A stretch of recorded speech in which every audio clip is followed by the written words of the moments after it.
The following footage was captured inside what appears to be a large event hall or community center, a bright, open room with hardwood floors, vaulted wooden beam ceilings, and tall windows, letting in full daylight. Nothing about this space looks threatening. The room is mostly empty, a few folding tables pushed to one side, and a small cluster of furniture sitting in the far left corner near the door. A lamp, a small table, and a black office swivel chair. No one is in the room. No windows are open, no doors swinging, nothing moving. Watch.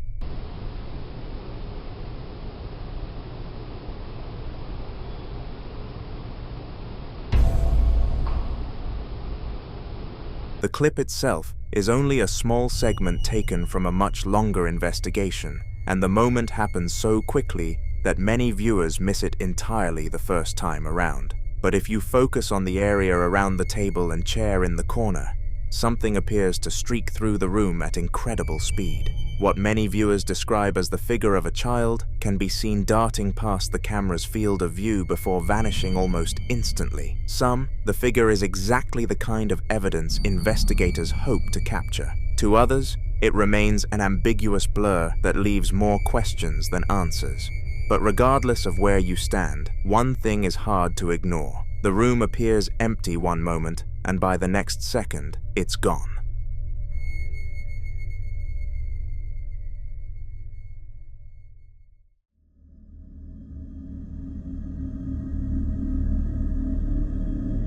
Now in this next clip, a man and a woman are standing outside at night, filming what they're hearing coming off a dark, tree-covered hillside near their building. And whatever it is, it doesn't sound like anything either of them can place.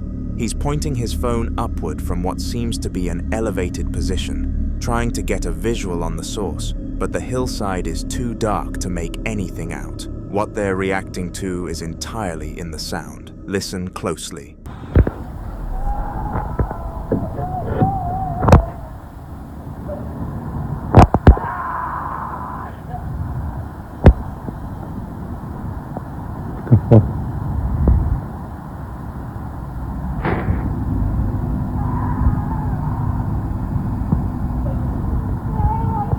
You see it?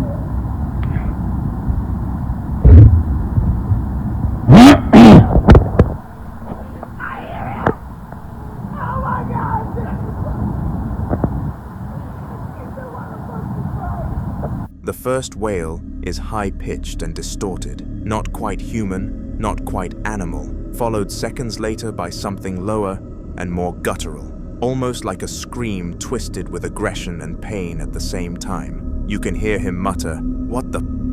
under his breath. Then a woman somewhere nearby shouts, "Oh my God!" in a full panic, and the final moments of the clip suggest she may have spotted something on the side of the building. Some believe sounds like this match descriptions of a fox's or mountain lions in distress, but others insist the pitch and pattern are too irregular for any known animal.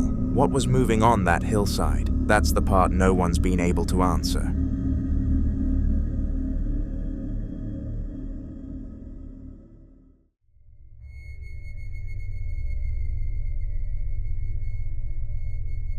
In the following clip, someone is using a flashlight as a tool for communication, asking questions in the dark and waiting to see if something answers back.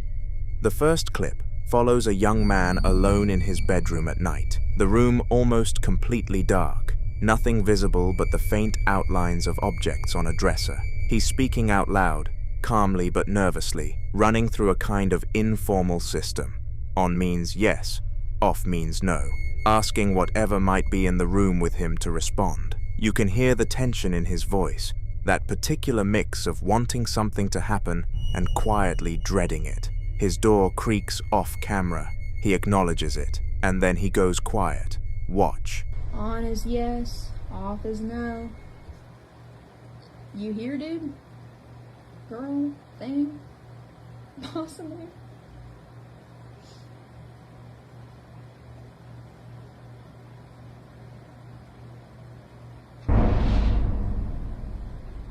My door just creaked. That wasn't the right move.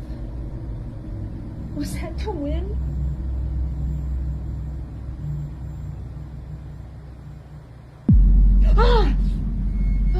The flashlight lying on the dresser, which had been off the entire time, suddenly turns on, bright, cold white light flooding the room, and the young man lets out a sharp, startled cry that sounds nothing like someone who expected it.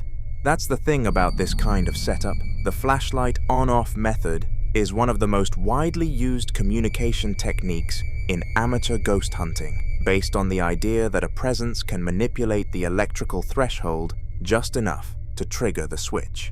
Skeptics point out that flashlights with worn batteries or loose components can turn on spontaneously due to temperature fluctuations or minor vibrations.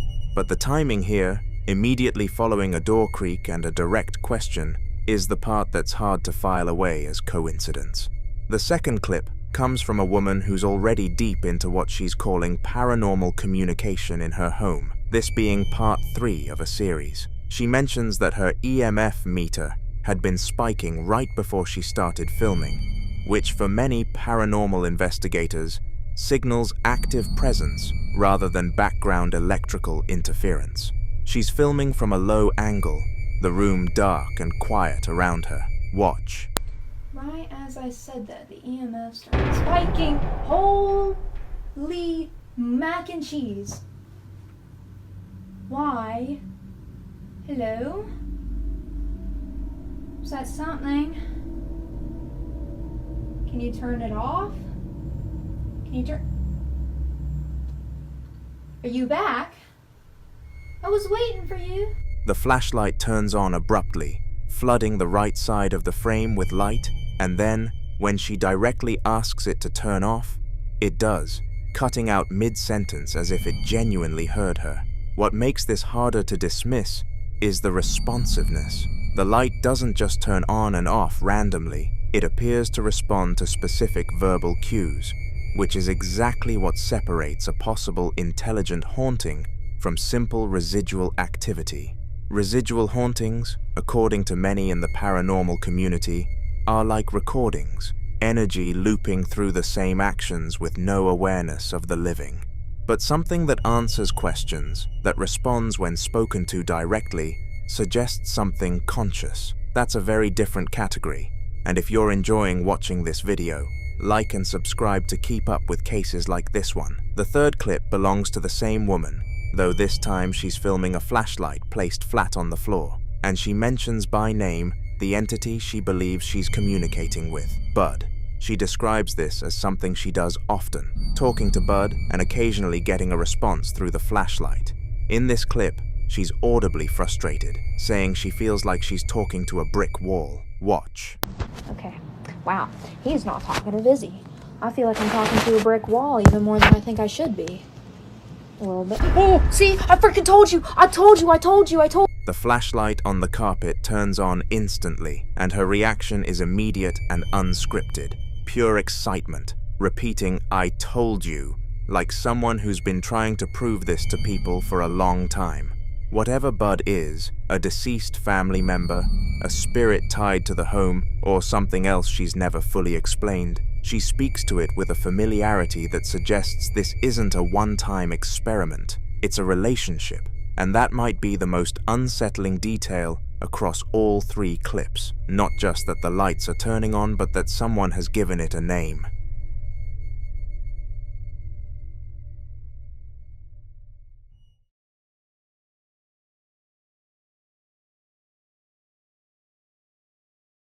Now, in this next clip, a woman is walking through a house during the daytime, phone in hand, moving from the dining room into the living room, a space she'd apparently been warned about by people online. She'd been told to stay calm, not to run, not to let the fear take over. And for a few seconds, she tries, but almost immediately, before she's even finished her first sentence, something stops her cold.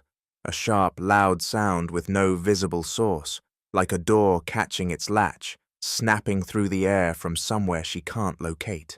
She collects herself, keeps filming, points out the corners of the room that had been flagged in comments, the spots where, according to viewers, the darkness looks different, heavier, somehow wrong.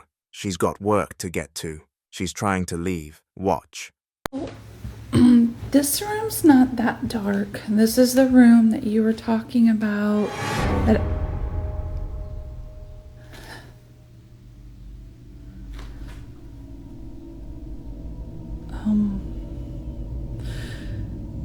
this I think was the room you were talking about that had like the dark corner over there and had the dark corner over there. I gotta go to work. I can't. I'm just done. I'm done. I'm done. I'm done. Why are you moving? Why? Oh, Lord. I can't. I love to sit in that chair.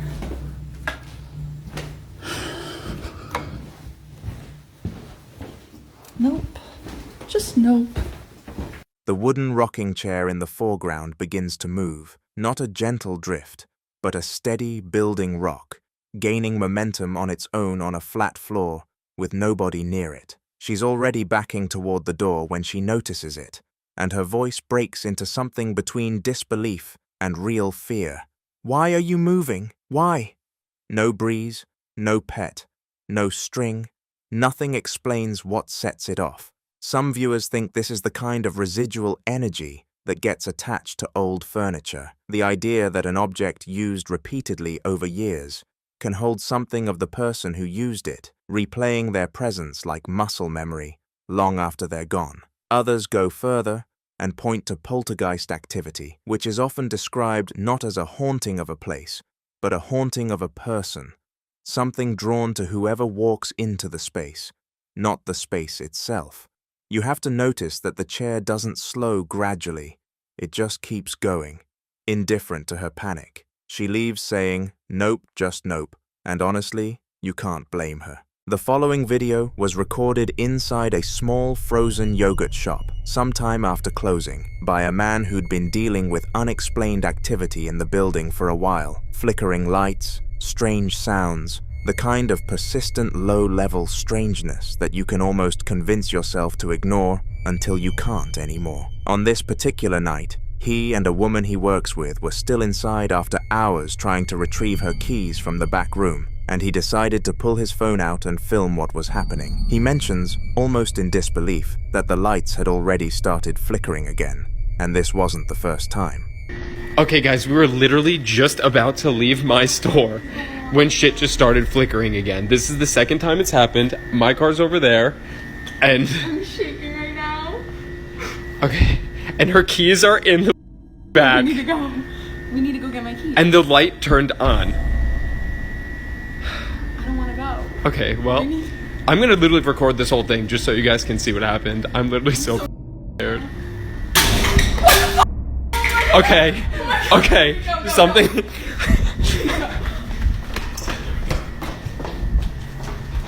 The bathroom light's on too. It's like, bro, why are my keys on the floor? They were not there. Like, I deadass put them on the desk. Like, oh my god. What the hell? This is literally insane. The crash erupts out of nowhere from somewhere deeper in the building. No visible source, no explanation, and what follows is pure chaos. Both of them sprinting toward the back office in a full panic. But then they find her keys lying on the floor. She's insistent that she left them on the desk, and the man confirms he didn't see them there either. That alone is unsettling. Displaced objects are one of the most commonly reported signs of poltergeist-type activity. The kind of presence that doesn't just make noise, but physically interacts with the environment, moving things deliberately, as if to be noticed. Then, it got worse. The second clip picks up shortly after, with the two of them still inside, watching the security monitors in the back office while the cameras around the store continue to flicker. They decide they need to leave. They're already nearly an hour past closing, and as they make their way toward the exit, something comes flying out of the darkness right past the camera. Watch. Okay guys, we've been sitting in the back for like 20 minutes now, and we're just watching the cameras, and stuff is still flickering and going on, but nothing happened back here, and we need to go home, and this is so freaking terrifying. We're 50 minutes past our shift because of this shit. We closed at 10, So we need to like, it's so dark because all the light switches are over here. Stop it! Stop it! Oh, fuck. Okay, this is what I mean. This room is over. This is. Oh my god. This is what we're dealing with. Oh my god, yo, what the bro, Nick, did you this on purpose? I. No, I'm gonna beat the shit out of you, Nick. Stop! You're literally. Are you? No, wait, no. Nah. No. That We literally looked away for like 2 seconds.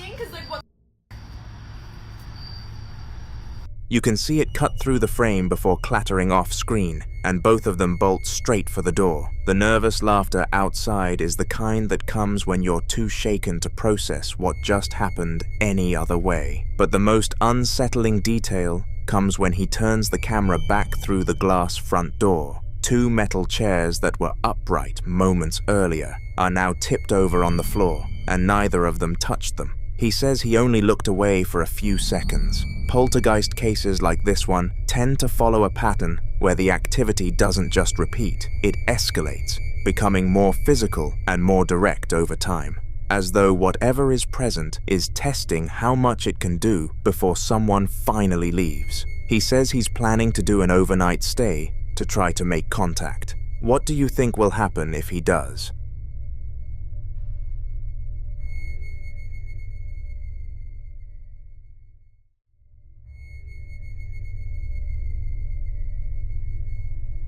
This next video was recorded inside a family home using 2 mounted security cameras, one in a bedroom, one in the dining room, and the footage spans 2 separate dates in February of 2026, both captured in the early hours of the morning. In the bedroom clip, recorded just after 2 a.m., an older woman, a younger woman, and a child are all asleep, completely still. Nothing in the room is moving. Listen closely.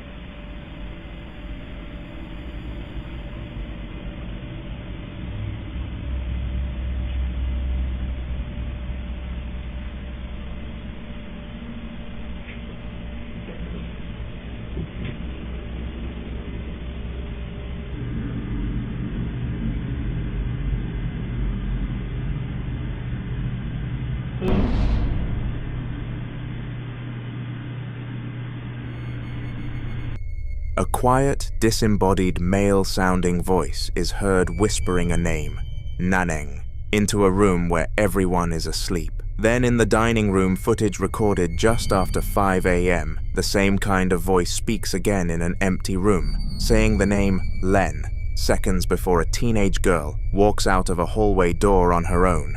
And back in the bedroom, at the exact same timestamp, the voice speaks once more, this time with what sounds like a questioning inflection, calling out while the entire family remains completely unconscious. So if you listen carefully, something is calling their names, and not one of them heard it.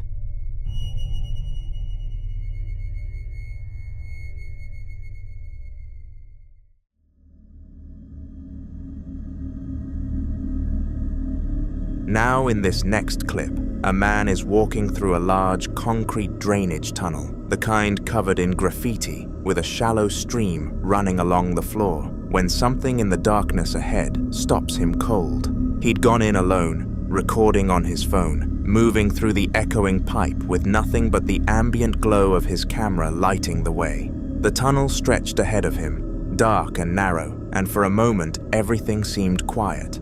Then, at around the 15-second mark, a sharp metallic clicking sound echoes out from somewhere deep in the darkness. He stops walking. He calls out, "Watch."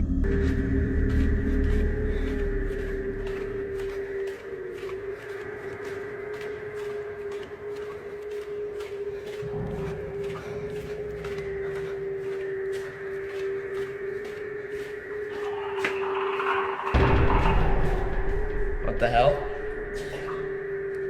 Hello?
What answers him back isn't a person. A low, guttural sound, somewhere between a growl and a distorted whisper, rolls back through the tunnel in response to his voice.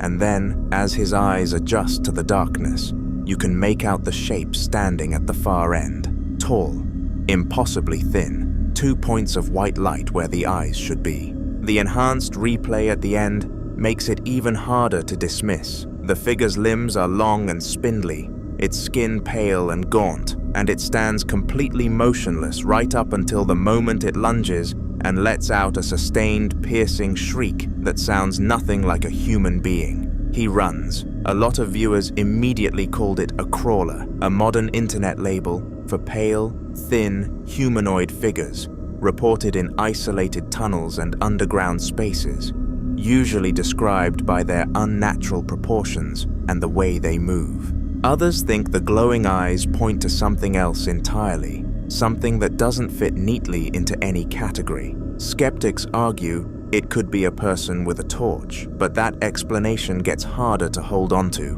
when you hear what came out of that tunnel. So what exactly was standing in the dark, waiting?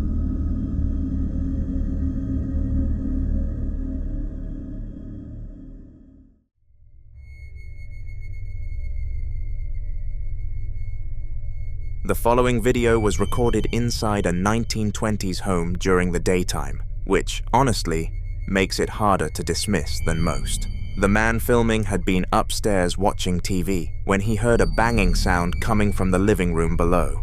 He says there's nobody else in the house. As he makes his way down the stairs and through the hallway, past taxidermy, Venetian masks, old framed pictures, and a crucifix on the wall, he mentions that some of his haunted objects from a previous home are now kept here, though nothing has ever happened with them. He calls out into the empty rooms, no response, just the steady ticking of a grandfather clock and the feeling that something is waiting. Watch.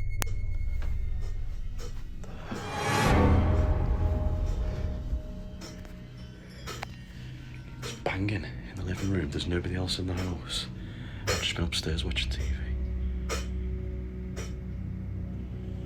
Some of my old haunted objects from the old house are in here, but nothing's ever happened. Hello?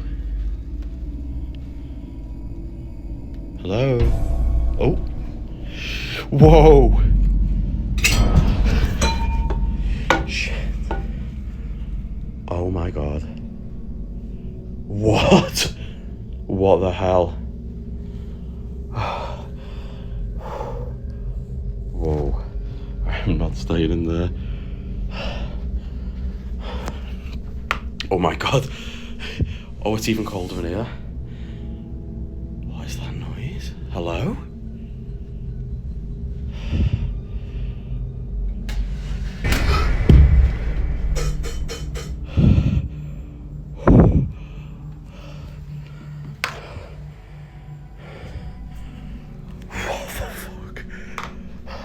Oh my god. Well, it looks like my objects are back at it again, doesn't it? What the hell? What the hell? What the hell?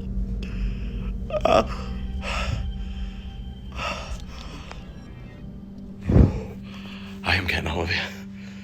What the hell? Two events hit almost back to back. A taxidermy bird on the fireplace mantel flaps its wings suddenly, then the door slams shut on its own with a heavy metallic crash. Then in the dining room, a chair is violently thrown backward across the floor. He screams. He's done. If you look at how quickly these events escalate, bird, door, chair, all within about a minute, it fits a pattern that paranormal researchers often describe as poltergeist behavior, where physical objects are moved or thrown with what seems like deliberate escalating force. The term poltergeist comes from the German for noisy ghost, and what makes these cases distinct is the physical aggression, not just shadows or sounds, but objects acting against gravity. Skeptics will say the taxidermy bird could be mechanical, that the door and chair could be rigged, but his reaction, the shaky hands, the swearing, the decision to just leave, that's difficult to fake convincingly. He even notes a second chair had shifted by the time he looked back. So what set it all off?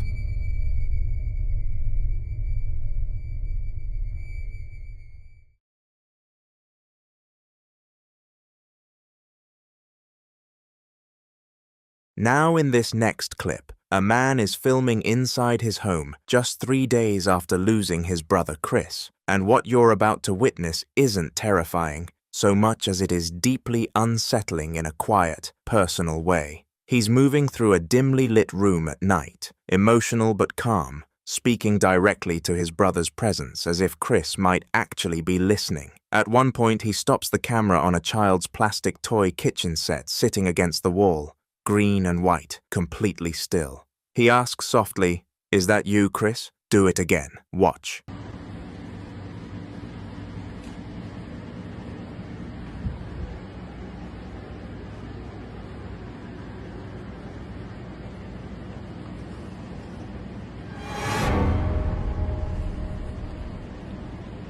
That's you, Chris. Do it again.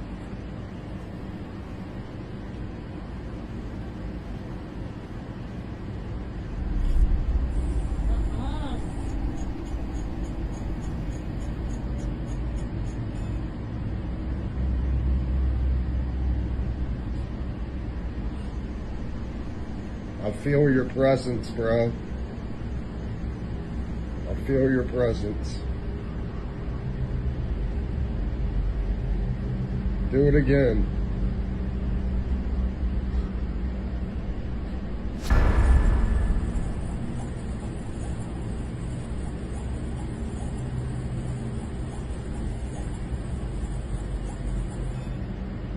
Holy shitballs.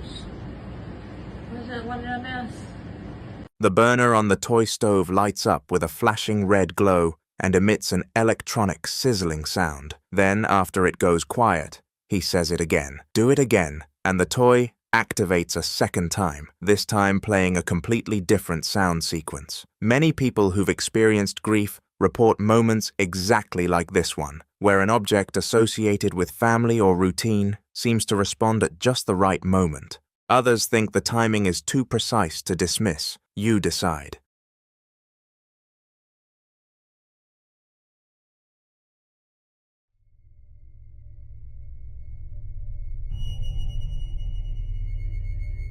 This next video was recorded inside a cluttered garage, filmed by a man who had been about to lock up for the night when something stopped him. He claims that just before he started recording, he heard a laugh coming from the back of the garage. Not a voice, not a knock, but a laugh. And he describes it as the most unnerving, weird laugh he's ever heard, seeming to come from somewhere near one of the riding mowers. So instead of leaving, he pulled out his phone and started moving through the space, sweeping the light across the concrete floor, the shelves, the equipment, trying to find any explanation for what he'd just heard. He hadn't found anything yet. Watch. Alright, so I was just closing this up. Like just locking it up to head out. And I closed the bay. And I was closing this door. I shut the lights off, getting ready to close this door. And heard, I swear, I heard a laugh. And It was the most unnerving,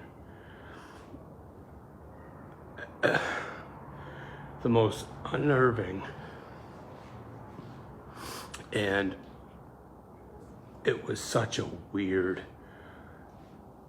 laugh. It sounded like it was coming from that back mower, like something was sitting on that back mower.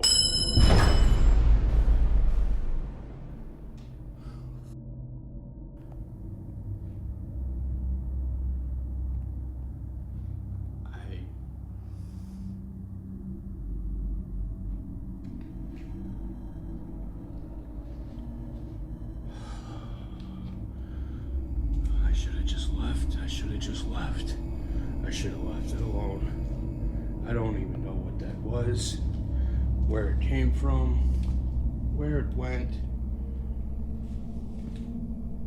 But I'm not sticking around to find out, so I'm out of here.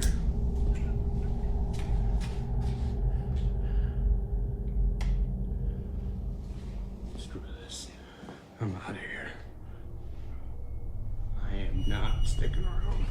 A sudden, sharp metallic crash explodes off-screen with enough force to make him physically flinch, and when he swings the light toward the source, there's nothing there. No fallen object, no obvious cause, nothing on the floor that wasn't there before. His voice afterward is shaky, and you can hear him repeating that he should have just left, that he doesn't know where the sound came from or where it went. Some think residual energy in cluttered, closed-off spaces can build tension and release it violently, almost like pressure finding an outlet. And the laugh he heard before he even started filming, that detail is hard to shake. What exactly was waiting for him in that garage?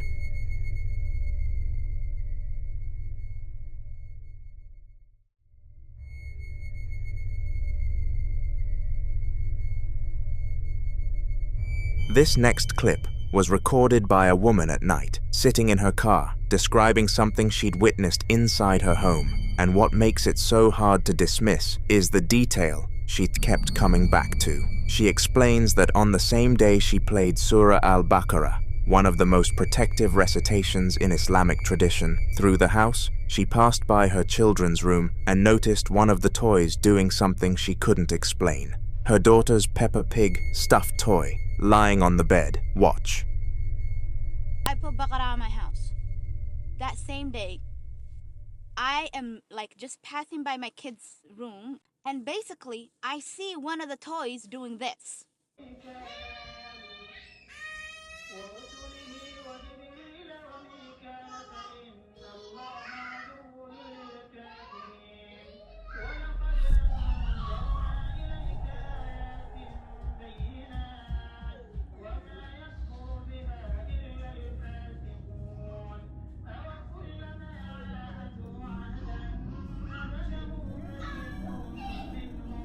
Now, when I first saw it, I thought, are you really seeing things? Because ain't no way that thing is moving its eyes. There is no way it's moving its eyes. Does that make sense? No, it does not. This is your child's little toy that they always love and sleep with. My daughter loves it. That thing is her life, okay? My daughter and that monkey chump are the same. She loves that little toy. So I'm like, ain't no way. It has to be my eyes. So I'm looking at it. My son comes. He's also looking at it. Both of us are like looking at each other. We're like, oh, I don't know. Let's use the camera. And then we use the camera and we see for our eyes. First time in real life, this toy was moving its eyes. What could it be? What do you guys think it is? Do you think it's jinn? If you look closely, the toy's plastic eye slowly rotates upward, turning, according to her, to look directly at the camera.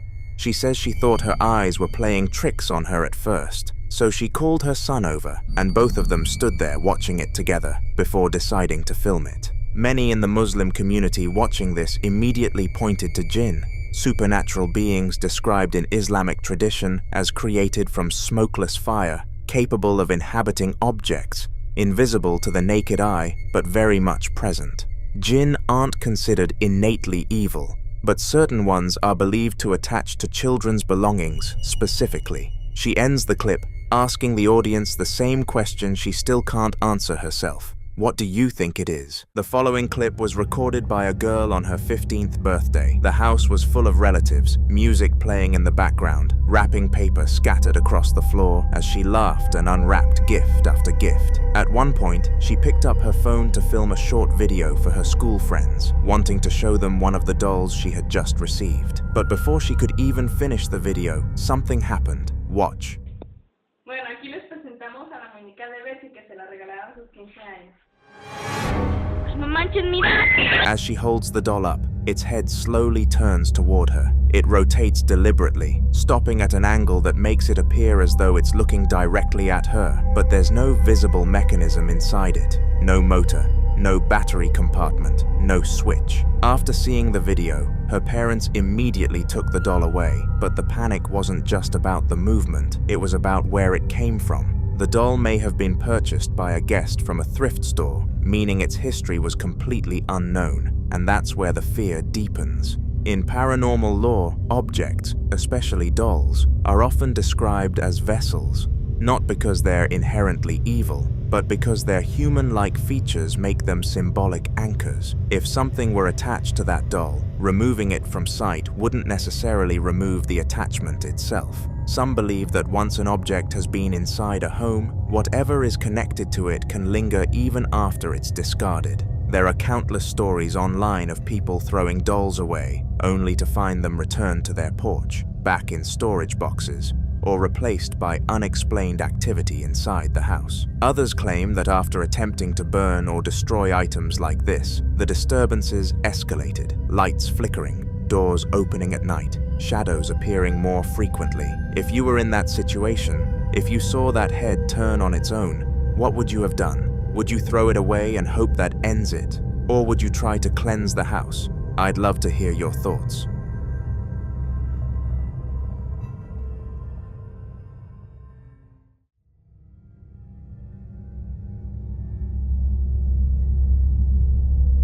This next video was captured on a man's Ring camera late at night, and ever since reviewing the footage, he says he hasn't been able to look at his front yard the same way again. Watch. Caught this on my Ring camera last night.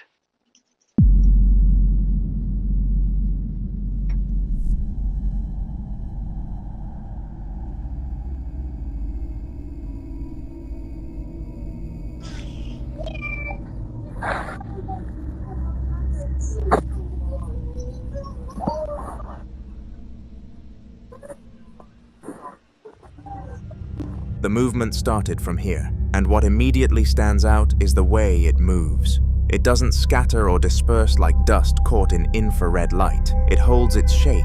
The outline remains strangely consistent, almost compact, as it floats forward. Many viewers initially suggested it could be dust, pollen, or an insect passing close to the lens. But typical dust particles caught in night vision tend to expand, blur, or fragment as they move. This form doesn't behave that way. It travels in a controlled path, maintaining structure before slowly fading from view. But that's not the only unsettling detail. In the audio, a faint voice can be heard, like a little girl saying, "We're here." The footage was recorded around 3 a.m., and at this time, no kid should be outside playing. Investigators sometimes warn that entities may mimic children's voices to seem harmless, drawing attention or curiosity rather than fear. But the phrase itself is unsettling. We're here, not I'm here, plural. If it was a trick of the audio system, it's an incredibly eerie coincidence. If it was a child's voice from somewhere off camera, why does it sound so close to the microphone? And if it wasn't either of those things, then what exactly was floating across his yard that night? And if that voice truly said what it sounds like it said, then the question isn't just what was there, but how many.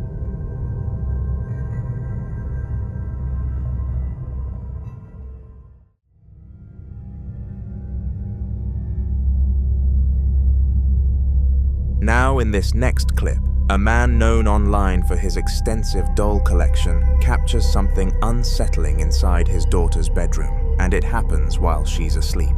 He says it was a normal afternoon, his little girl was taking her nap, the house was quiet, and he was in the living room, when he suddenly began hearing loud tapping sounds coming from her room. Listen closely.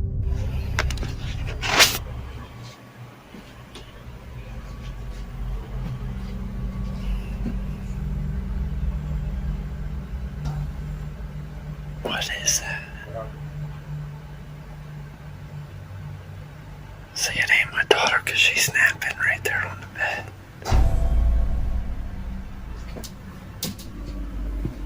It sounds like her closet door though.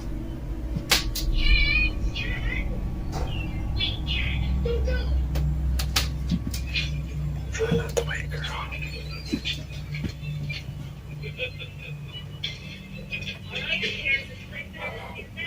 See, I don't know. No, it's not doing it. See, she's snapping right. There was no one else in her room, and there was no visible movement near her crib or bed. And then, after a short while, something else happens. Whatever it was not even waking her up.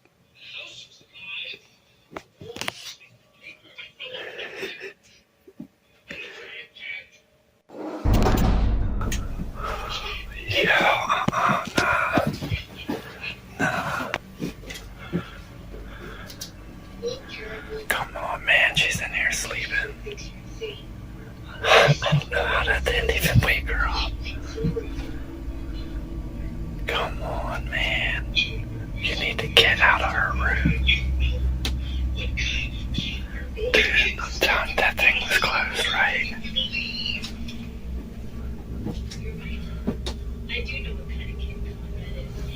Come on, man. Now why is she sleeping?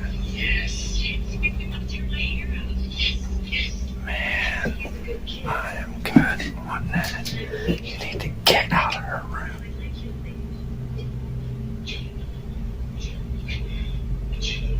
Play somewhere else.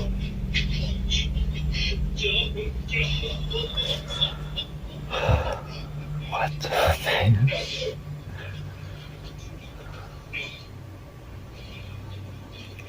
You need to stay out of her room.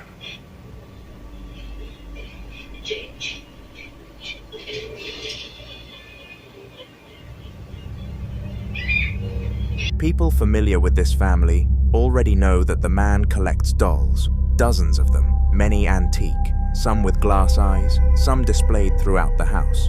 Over time, viewers have also claimed to spot strange shadows in the background of previous videos, objects slightly repositioned between cuts, and unexplained noises when no one else was home. Yet despite all of this, he continues to insist that whatever is in the house feels friendly. But that belief is what unsettles many viewers the most, because entities that begin subtly, tapping, knocking, light movement, don't always stay subtle. Some investigators warn that labeling something friendly too quickly can lower natural caution, especially when children are involved. So what exactly is sharing that house with them? I'd love to hear what you think about this one.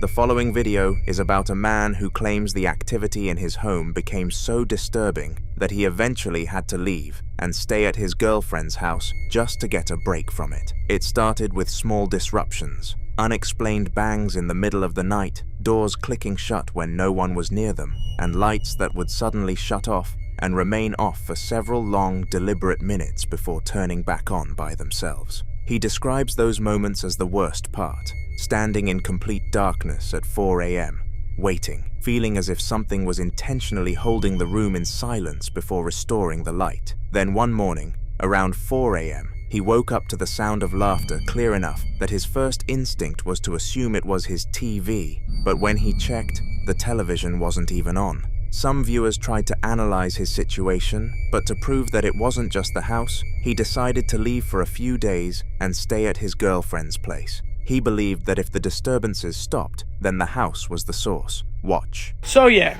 I've been staying at my girlfriend's house, but guess what, guys? You're not gonna fucking believe it. The ghosts have followed me here. And she's bugging the fuck out. Her mother is bugging the fuck out.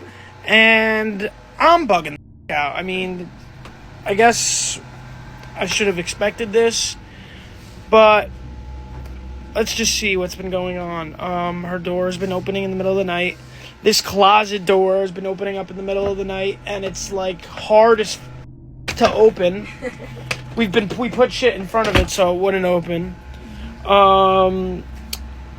Hearing all types of knocks, hearing people run up and down the stairs. I mean, this house is 100 years old. And then to top it all off, my girlfriend goes in the shower today, and on the mirror it says, "We are here." And the writing is fucked up. Look at that arm. It's like look at that arm. Why is it? Oh my god, I'm not doing this shit. I gotta move out. What the? I gotta move out. Yeah, so that was on the mirror. I mean, it looks like anybody could have written that, but in person, the way it was written is mad weird. It's like squiggly lines. Her mom tried cleaning it with Windex and it wouldn't come off. And then after all that shit happens, her mom goes downstairs, and she's a very religious woman, and she has like this little, I guess, Bible, would you say it is, or what is it? I guess It's a regular Bible. Like a Bible. I'm also sick. No memories. Yeah. So she goes downstairs and looks at it, and she left it closed.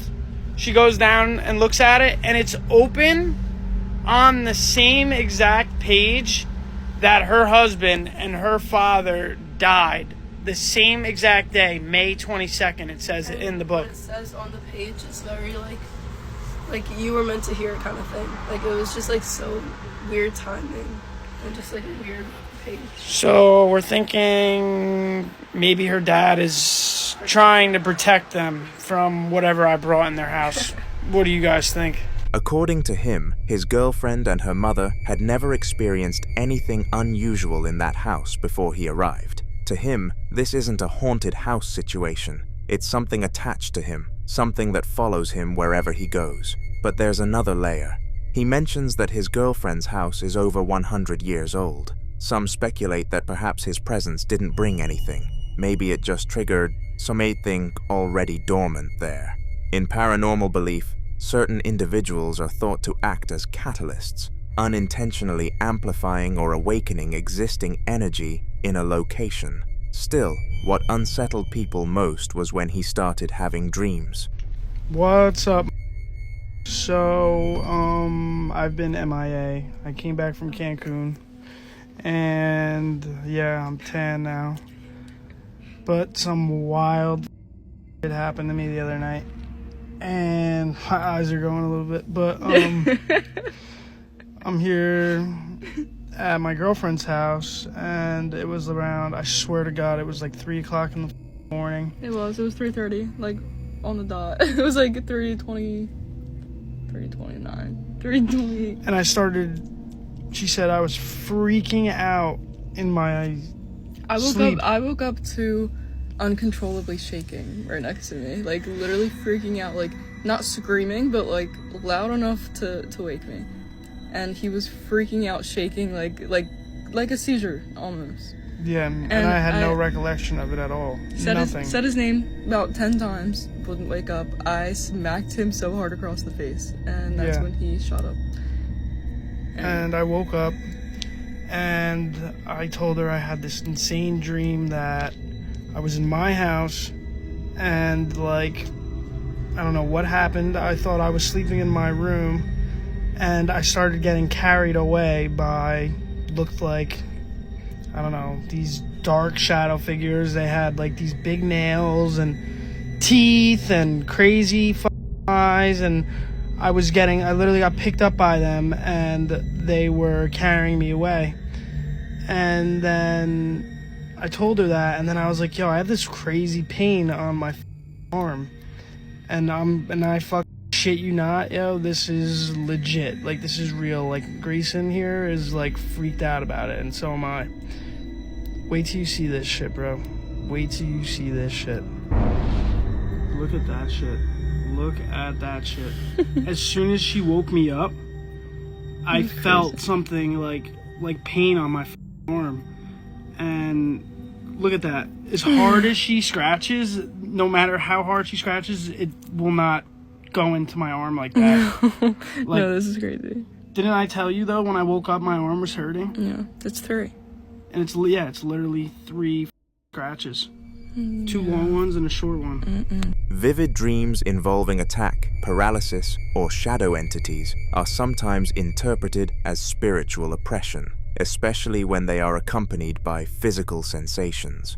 To make matters worse, he began waking up with unexplained marks on his body, and this made many people believe whatever is in that house is after him. But I'll leave you to be the judge of this one.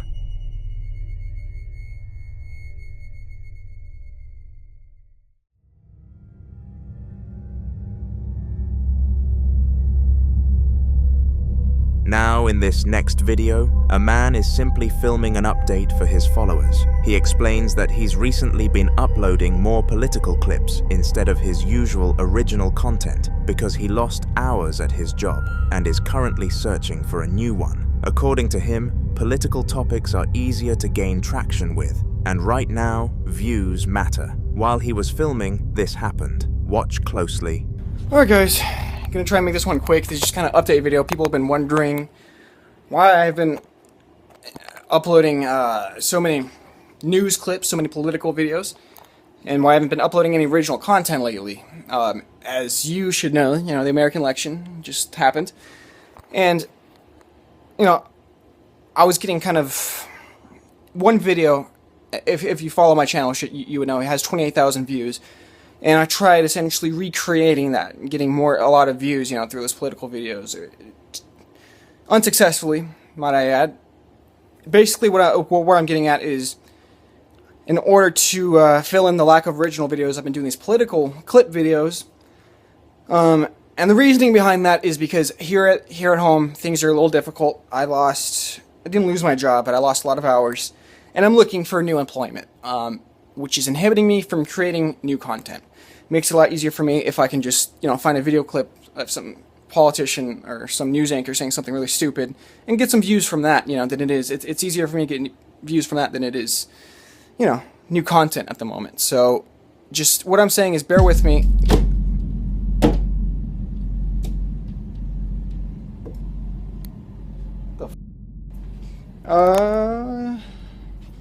Yeah.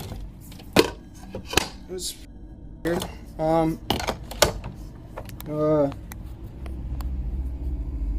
Got that on tape. Yeah, that. I know you guys aren't gonna believe that really just happened, but as you can see, there's no one in the room with me here. I've kind of chose this room because it was the only room in my house without someone in here. Yeah, that was guys. This isn't. It's a string, right? But that's just kind of an Ethernet cable. You could,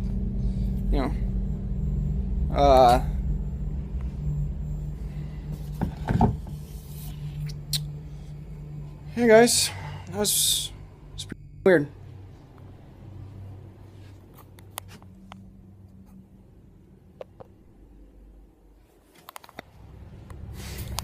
People often claim that activity can begin subtly, small disturbances, objects shifting, electronics malfunctioning, before escalating into something more noticeable.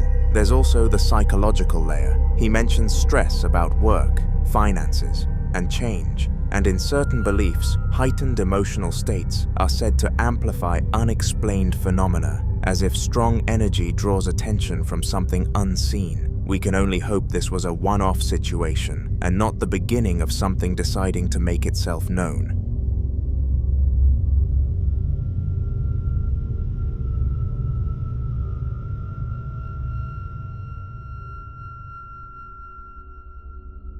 In the following clip, a group of paranormal investigators acquire 2 dolls from separate owners who both claimed the objects were responsible for disturbing activity inside their homes. According to the previous owners, one of the dolls had been linked to persistent knocking sounds that seemed to follow it from room to room. Lights would flicker whenever it was moved, and one family claimed they repeatedly found it repositioned in places they were certain they hadn't left it. The second doll, the one dressed in a red cloth, was reportedly associated with whispering sounds at night and sudden cold spots that formed specifically around the shelf where it sat. One owner even said her child refused to sleep in the same room with it after insisting the doll blinked. Rather than destroy them, the investigators decided to document everything carefully. They placed both dolls on a table in a controlled setting and began a spirit box session, asking direct questions to see if any responses would come through. That's when something happened. Watch. Light it back up to red. Look. No! Bring that camera over here! Oh god, he moved! Still moving. Did you catch it moving? I think I did, I don't know, I tried to run. Again. Look! You see it move? I caught it moving. Yeah. If you look closely at the doll with the red cloth, its head appears to shift slightly to the side. It is believed that objects that have been repeatedly associated with fear, attention, and belief can sometimes become what investigators call trigger objects, meaning they act as focal points for activity because of the emotional energy surrounding them. The red cloth itself also caught viewers' attention. In certain folklore traditions, red fabric is believed to either attract or contain spiritual energy, depending on how it's used. If the doll did move on its own, then the implication is clear. Whatever the previous owners were experiencing may not have been imagination. So if something truly is attached to it, then is bringing it into a new environment going to quiet it, or will it simply give it a new audience?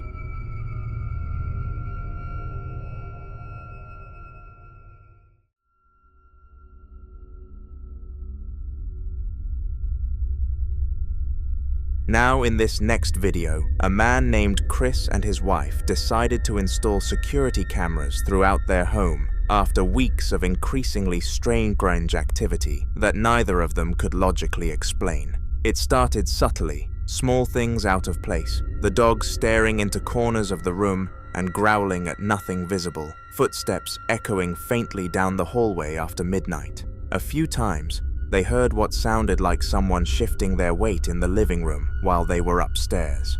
Once, Chris swears he heard a sigh directly behind him when no one was there. Eventually, they stopped brushing it off and installed cameras to see whether the disturbances had a visible source. One night, Chris was sitting in the living room with the dogs resting nearby when something happened that changed how he viewed the house entirely. Watch.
In the footage, a chair begins to tilt backward as if someone were physically leaning into it, applying steady pressure with their weight. What makes it more unsettling is the dog's reaction and how they immediately become alert.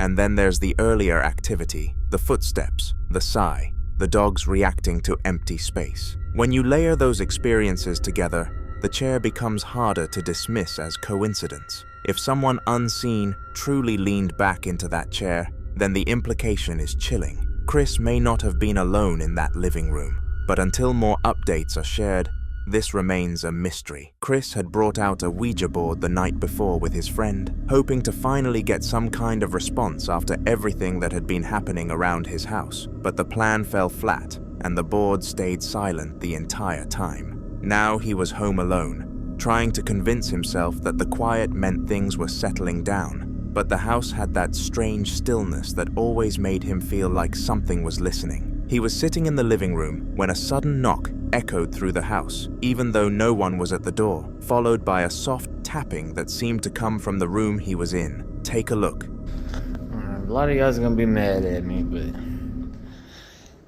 me and my cousin broke this out. And that's what I did last night.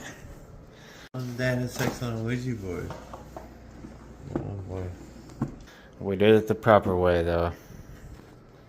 I know this is a kid's toy, but y'all don't understand the kind of shit y'all's getting into when y'all fuck with this. At least some people don't.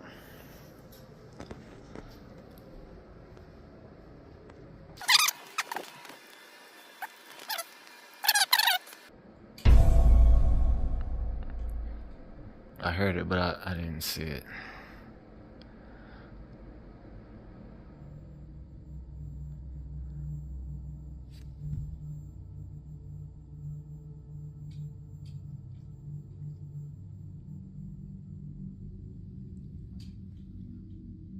I still hear it.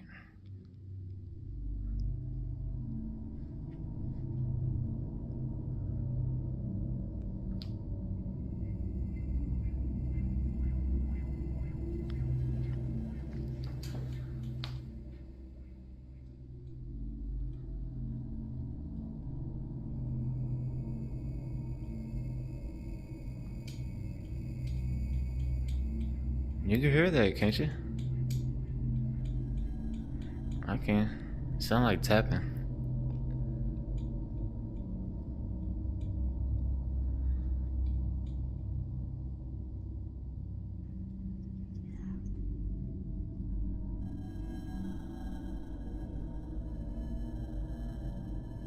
Everybody's like, oh, it's the hutch. It's the hutch.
Can you do it again?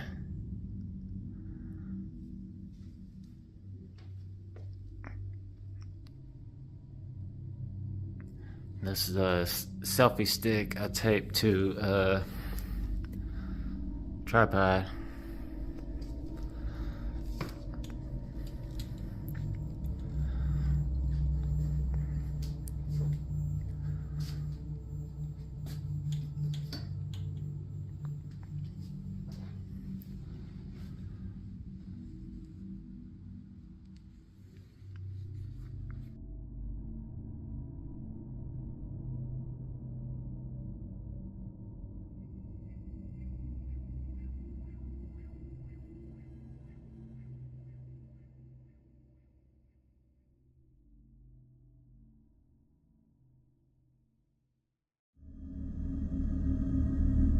He stood up and looked around, expecting to find something obvious, but the room was empty and nothing moved except for the faint shift of shadows from the lamp. A whisper slipped through the air behind him, a quiet hello that he didn't even register at first because it sounded too close and too low to make sense. Before he could process the stillness, the camera stand beside him toppled over on its own, hitting the floor with a sudden clatter that made him jump. He picked it up and propped it back into place, trying to laugh it off, but the uneasy feeling lingered like whatever whispered at him was still standing right behind his shoulder.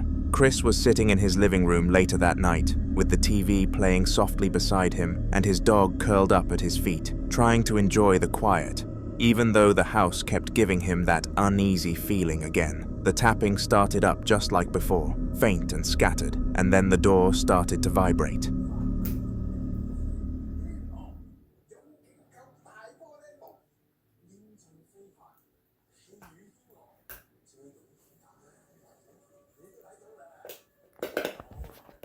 It's not chewing on me. I'm sorry, y'all. He's just playing. It may be loud on my phone. I don't know yet. But yeah, we're just chilling. And I swear, up and down, I could have swore the door was vibrating. It's a sliding door. Slides into the wall.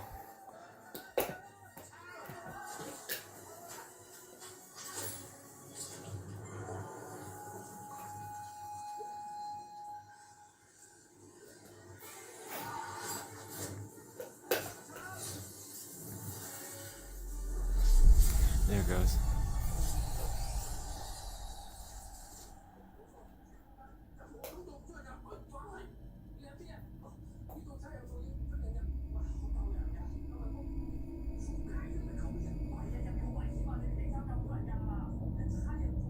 It's making me shake a little bit. I'm sorry.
Devil scared the shit out of me.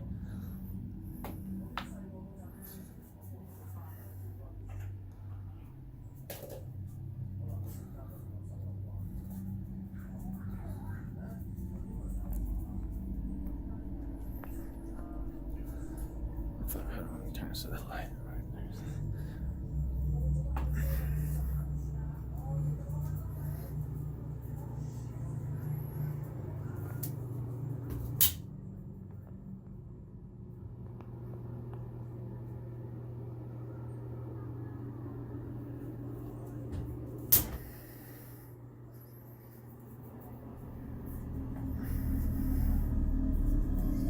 While he stroked the dog, the door across the room began to vibrate like something on the other side was pushing against it. And this is the moment that he pulled out the camera and kept it aimed straight at the door. The door slid open just a little on its own, then slowly crept even farther, revealing a deeper patch of darkness behind it that made the room feel colder. After a few seconds, it opened all the way, swinging wide until the entire doorway was visible and completely empty. Not a single movement inside. Chris stood up with his dog watching closely, walked toward the room, and flipped the light on. The space was perfectly still, every corner untouched, literally not a soul in sight. The silence felt even heavier than before, like whatever opened the door had stepped back just out of reach the moment he crossed the threshold. We might see more of Chris in future videos.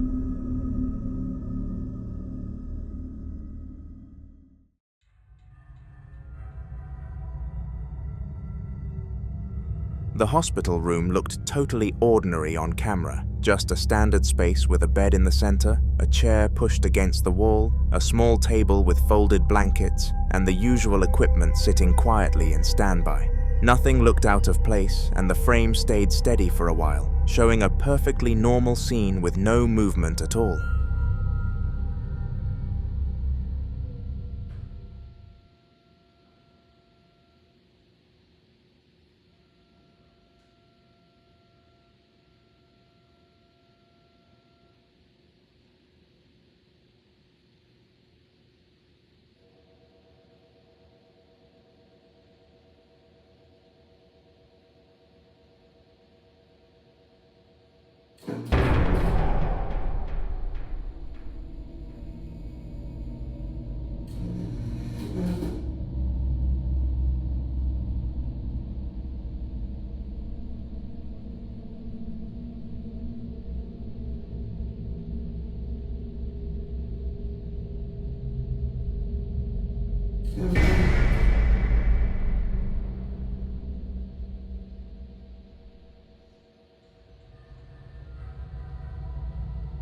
Out of nowhere, a strange, uneven sound slipped into the audio, almost like a motor trying to start even though nothing in the room was supposed to be running, and the backrest of the bed began lifting on its own in small, awkward jumps. It kept rising higher, little by little, climbing at a slow, steady angle until it was nearly upright at 90 degrees, with no one near the controls and nothing touching it. The rest of the room stayed exactly the same, the chair still, the other equipment untouched, every corner frozen except for that single, impossible movement. When the noise finally stopped, the bed stayed locked in that upright position, leaving the room looking perfectly normal again, except for the one thing that clearly hadn't moved by itself.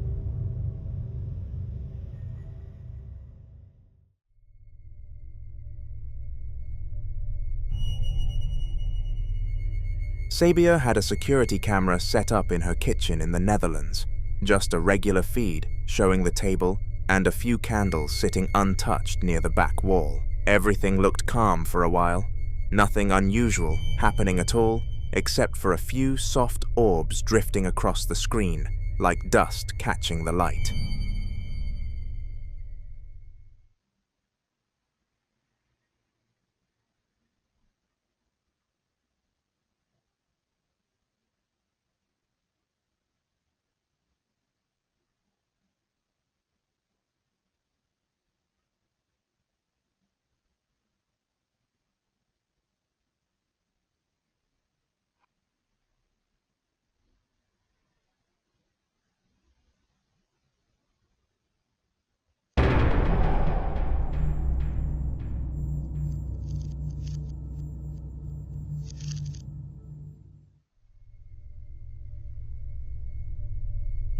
Then, without any movement around it, the candle suddenly sparked to life, a quick flash that turned into a steady flame, as if someone had just struck a match right beside it. Nothing else shifted in the room, no breeze touched the wick, and there was no one standing anywhere near it.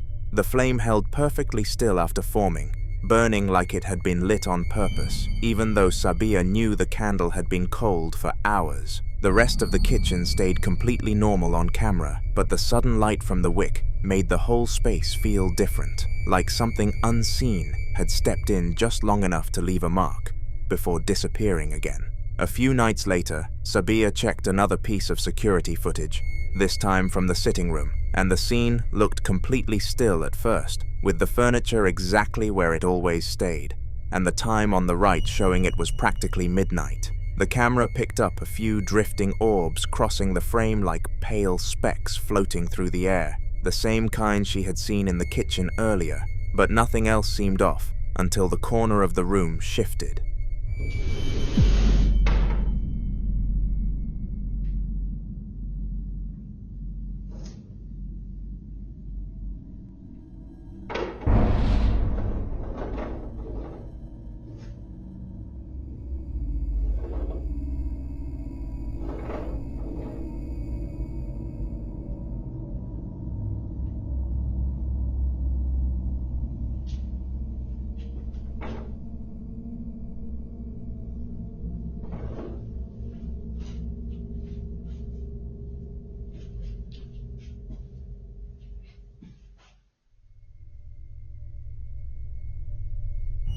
A chair that had been pushed neatly into the corner slid forward on its own, moving in one smooth line across the floor, even though no one was near it. More orbs drifted by in clusters right after, almost like the movement stirred something up, and then the painting on the wall began tilting slowly side to side as if an invisible hand was nudging it. The rest of the room stayed perfectly quiet. No shadows moving, no lights flickering, just the chair out of place and the painting swaying gently before settling back into place.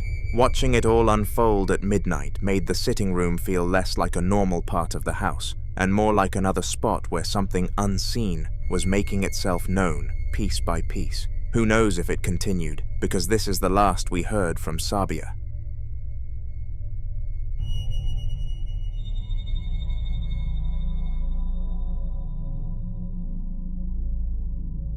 In the following video, Stephen was washing dishes with the usual evening noises in the background, the sink running, the faint hum of the fridge, and nothing out of the ordinary until something suddenly tapped hard against the middle of his back and bounced onto the floor behind him. The sound made him jerk around with that instant confusion where your brain tries to catch up to what your body already felt, and he had no idea what could have hit him because he knew no one else was supposed to be that close. Dude, I'm a little wigged out right now. So I was washing dishes and just putting things away, and all of a sudden I feel something hit me in the back and I heard it bounce. Look at this shit. And this ball hits me in the back right shoulder out of nowhere.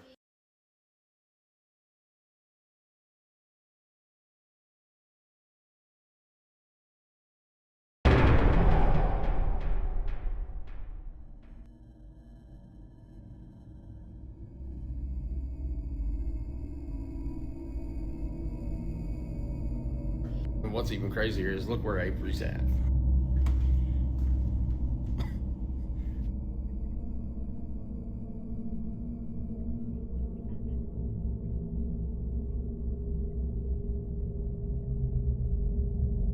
Now mind you, I just got done washing the air fryer and was drying it off.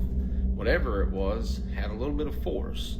And I'm gonna tell you right now, Lauren's been in bed for almost 2 days. Like, she gets up for a little bit, but she has not felt good at all. And Avery, let's just face it, if he's not watching his tablet, he's on the Oculus or he's outside. And I knew with it being like 12 o'clock, he's inside. So I have no idea. Now I have a lot of activity. It's not like malicious or anything, but that right there was the first time that's happened. So I don't know, what do y'all think about it? When he cut to the CCTV footage, the camera clearly showed a small ball shooting across the room and hitting him square in the back before dropping to the floor, and the look on his face as he turned around said everything about how unexpected it was. He switched the feed over to another part of the house where his son Avery was sitting in plain view, completely occupied and nowhere near the kitchen, just to make it absolutely clear it couldn't have been him messing around.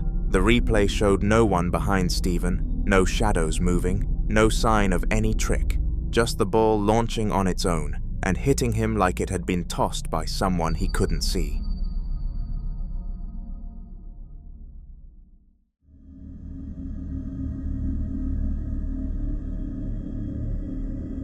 Elysia was alone at her storage unit in the middle of the day, filming down the long, narrow corridor that always felt eerie, but she never really questioned it. The overhead lights buzzed softly, reflecting off the rows of identical metal doors, while her voice echoed down as she told us about what was happening. She wasn't expecting anything at all until she started filming, just checking on a few things she had stored away, when something at the very end of the hallway caught her attention. I'm over here at the storage, and I don't know if it's me, but y'all tell me I don't see that.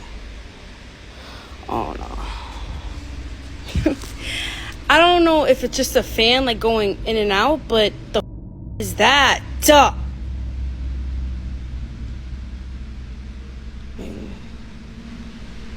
I don't. Maybe I'm bugging. No, I know y'all just see that, right?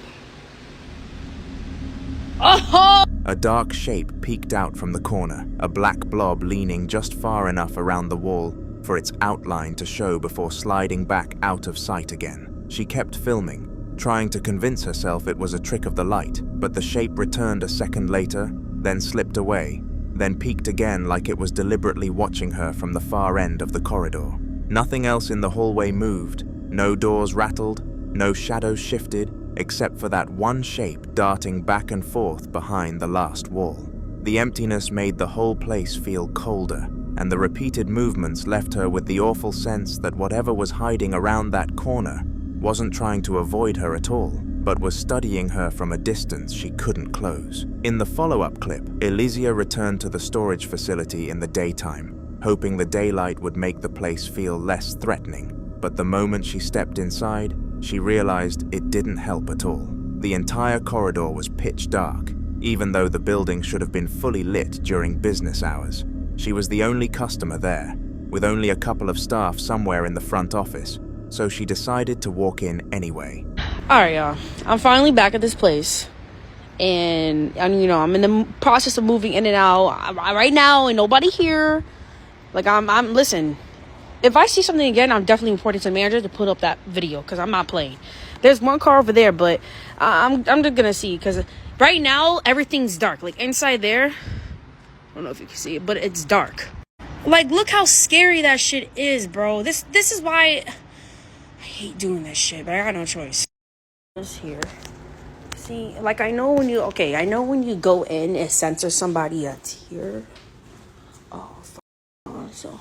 See, that's that shit that be scary. And, like, I'm on the second floor.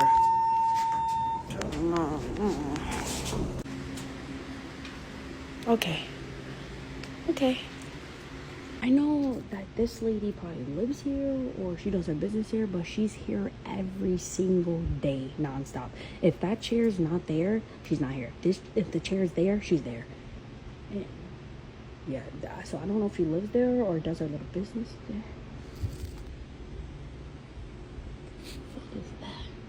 Yeah, anyways, yeah, I don't know. Alright. Listen, see, this is my storage. And I'm honestly, I'm like acting like you guys are human, or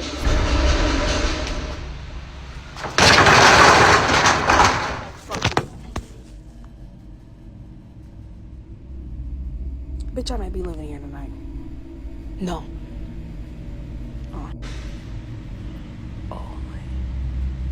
I'm not doing this. There's no way there's no way I'm in the storage stuck in this shit. Hello! Oh my god. As soon as she crossed the motion sensor, the overhead lights flickered on one by one, illuminating the long hallway in a way that instantly reminded her of the last video. She went upstairs to the second floor, unlocked her storage unit, and began recording inside while she rearranged a few items. Out of nowhere, the sound of something sliding echoed from directly outside the unit, a long dragging noise like metal or plastic scraping across the floor. Elysia froze, staring toward the open doorway before rushing forward and pulling the metal shutter down as fast as she could, trapping herself safely inside so whatever had caused the noise couldn't get in. She waited quietly, breathing hard, but the sliding sound didn't repeat. Later that day, Staff reviewed the CCTV for her, and the cameras confirmed it. Nobody else had entered that floor at all during the time she was there, making the situation far more unnerving than she wanted to believe. The following video was recorded by a lady and her friend Josh, who decided to experiment with a Ouija board and film the entire session. At first, nothing unusual happens as their fingers rest lightly on the planchette, asking questions into the quiet room, waiting for any kind of response.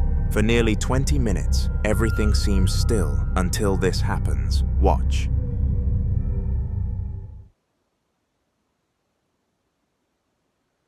Blow out a candle if you're here.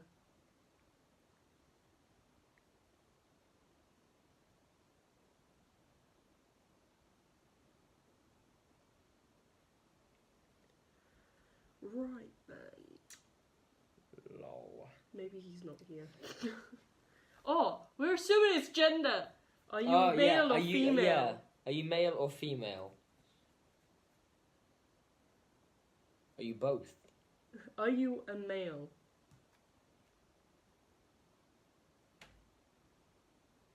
What was that? It's probably just a house creaking.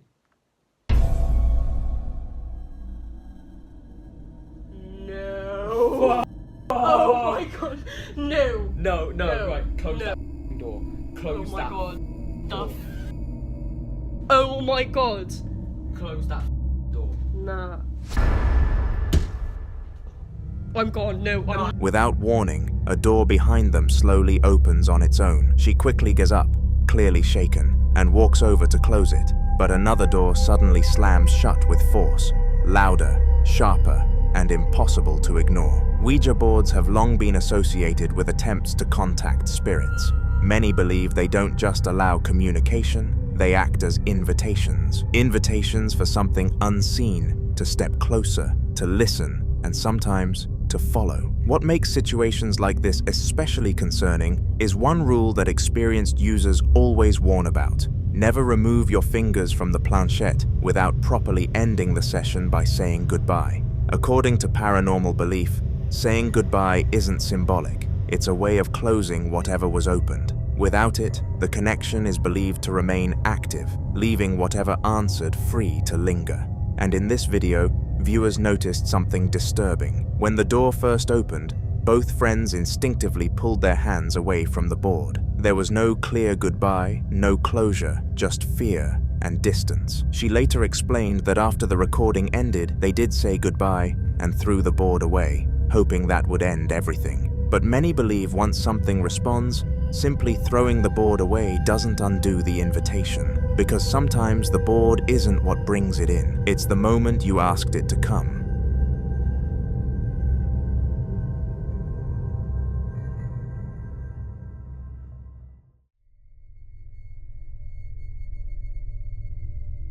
In this next clip, two friends decide to explore the basement of Danvers State Hospital. They enter through the rear loading garage and slowly make their way down the long, dimly lit corridor toward the front of the building before turning back. The place is quiet, too quiet, the kind of silence that feels heavy rather than empty. But while they were walking, something else may have been down there with them, and although their eyes didn't catch it in the moment, the camera did. Watch.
If you look closely, you can see what appears to be a figure walking past. Now, some viewers believe it could be a homeless person who simply didn't want to be noticed. But then there's the location. Danvers State Hospital has a long and unsettling history. Originally opened in the late 1800s as a psychiatric facility, it's been surrounded by rumors for decades, stories of harsh treatments, overcrowding, and patients who never left. Explorers have claimed to hear disembodied footsteps in empty corridors, whispers in the basement, and shadow figures moving between doorways long after the hospital shut down. So was this a person moving quietly in the dark? Or could it be something tied to the building's past, still walking the halls it once knew?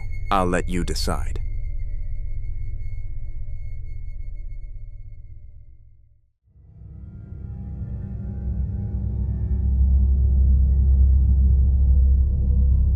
Now in this next video, a woman who enjoys collecting haunted dolls captures something unbelievable. Watch this.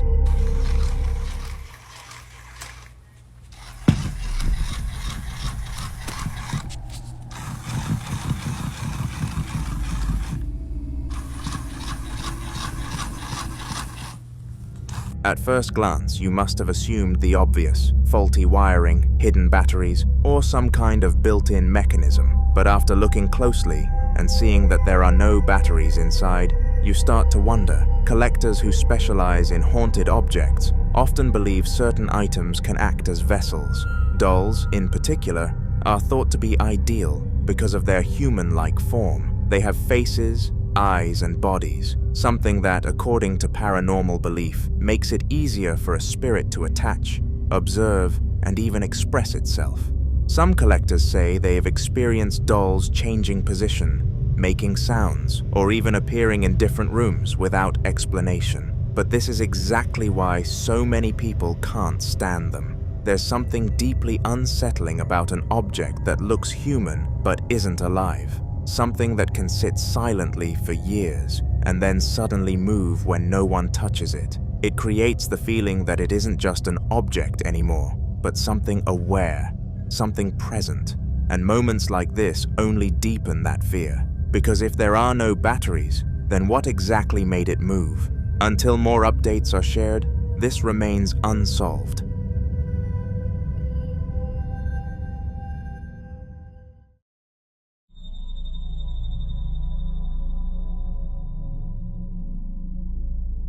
The following video comes from a man who, for weeks, kept waking up to find his kitchen in complete disarray. Cabinets left slightly open, utensils on the floor, and containers knocked over.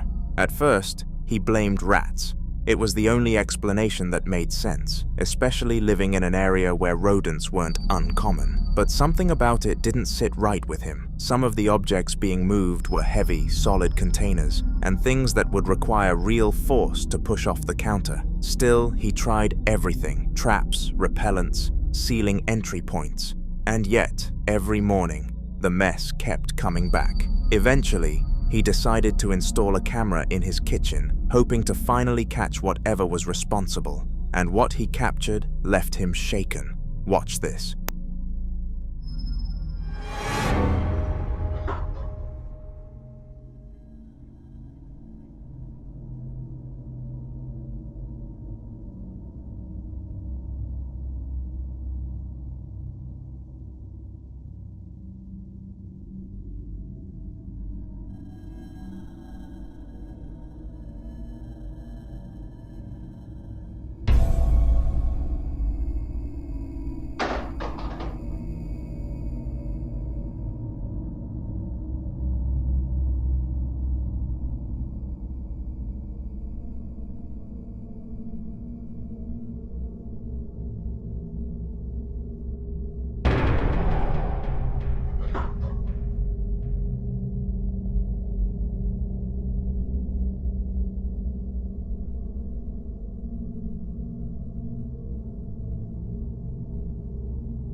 The movement doesn't look like the items were unstable, then fell. It looks more like something unseen is standing there, choosing what to move next. Some believe this could be a poltergeist, a type of entity known not for appearing, but for interacting physically with the environment. Unlike apparitions that are only seen briefly, poltergeists are often associated with repeated disturbances, objects being pushed, thrown, or displaced without warning, and the kitchen, being a central and active part of any home, often becomes a focal point. What makes this more unsettling is the pattern. This wasn't a one-time incident. It happened repeatedly, night after night, almost like whatever was there had grown comfortable, confident enough to act openly. He fears this is only the beginning, so we can only hope he gets all the help he needs.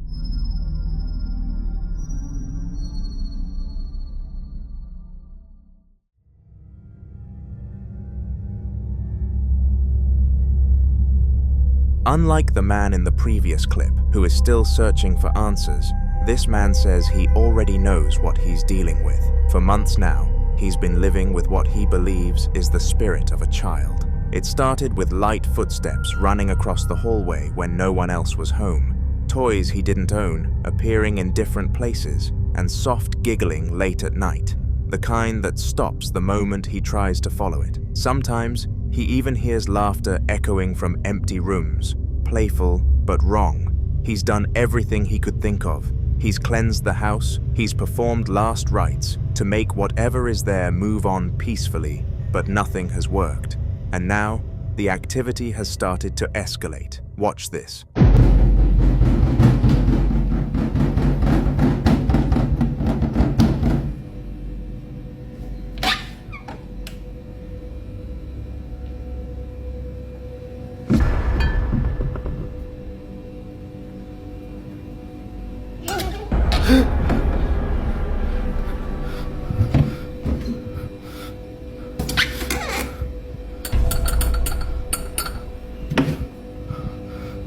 First, the kitchen cabinet. Then you can hear something giggle, and then comes the moment that truly terrifies him.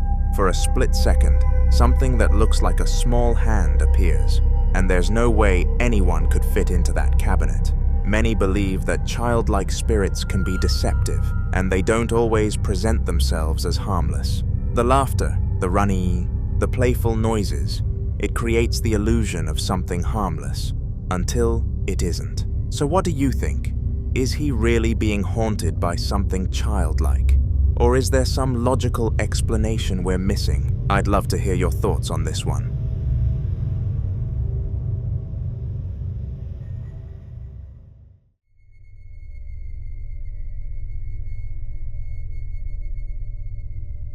In this next clip, a guy and his friend are playing card games, enjoying what was supposed to be a normal, quiet night, when suddenly, the bathroom door starts doing this. Bueno, te dejo primero. Listo, te regalaste. Truco. Quiero. No, dale, boludo. No le des bola, no le des bola, no le des bola porque es peor. No le des bola, ¿qué hora es? ¿Qué hora es? Son las 3 de la mañana. Las 3 de la mañana. Siempre arranca los redes, no le des bola. Hace cuenta no pasa nada porque si no es peor, boludo. No, dale, a mí me da miedo. No le des bola. Dale, dale, juega, boludo, dale. No es nada, son ruidos nomás. No, ni en pedo eso por la aguja de mierda esa me hiciste jugar la otra vez. Si salió re mal, ni nos contactamos, dale, juega. Ahí te está, para, dale, boludo, no, apaga la luz. No apague nada. Apaga la luz. No apague nada. Apágala. No, ya está. Para. Vámonos. Para que le voy a preguntar. No apagué. No seas cagón, para. ¿Por qué no quisiste hablar con nosotros ayer? No pregunté nada. Para. Para que, a ver, vamos a probar, para. Manifestate si estás acá. Ya está, boludo. Ahí está. Entra que yo le pregunto. Dale, entra, dale, no seas cagón. Yo no voy a entrar, yo me quiero. Dale, que es la primera vez que me pasa estando con alguien, dale. Encima tengo todo grabado, para. No grabé, ya está. ¿Por qué me estás molestando a mí? No grabé, boludo, ya estaba por la mierda. Para, no te vayas. Para. No, dale, boludo, no, dale. En serio te digo. Si te ayudo, ¿me dejas en paz? Para. Entra. No, abrí la puerta. No entro ni pedo. No, yo me quiero. Para. ¿Cómo te saco de ahí?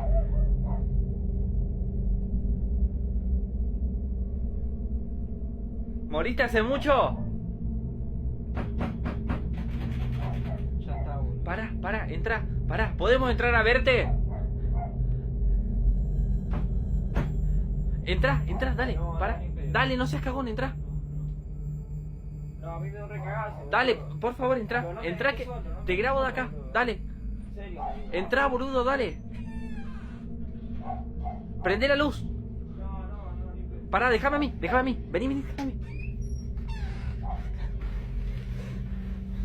Pará. No hay nada, boludo. Vamos a salir. The handle begins shaking aggressively, like someone on the other side is desperately trying to get out. What makes this even more disturbing is the fact that the door isn't locked. With that much force on the handle, the door should open easily, but it didn't. More like whatever or whoever was there was trying to get their attention. According to the owner of the apartment, this wasn't the first time strange things had happened in that bathroom. He's heard violent banging on the same door before, and sometimes, late at night, he hears whispers coming from inside. Not random noises, but what sounds like actual conversations. Multiple voices speaking too quietly to understand, but clear enough to know something is there. But viewers pointed out one critical mistake. He opened the door. There's a long-standing warning repeated in paranormal circles. If something knocks, shakes, or tries to lure you into opening a door when you know no one should be there, you don't open it. Because sometimes, the act of opening the door is seen as an invitation. And then, a comment surfaced that made the entire situation even more unsettling. One viewer claimed to know the guy in the video through TikTok. According to them, the activity didn't stop. It got worse. Much worse that his behavior began to change. He became distant, erratic, and paranoid, like he was constantly being watched. And then one day, he disappeared. No warning and no explanation. Some people believe whatever was behind that door was a demon that attached itself to him and eventually broke him, which makes people wonder, what if he didn't open the door that night?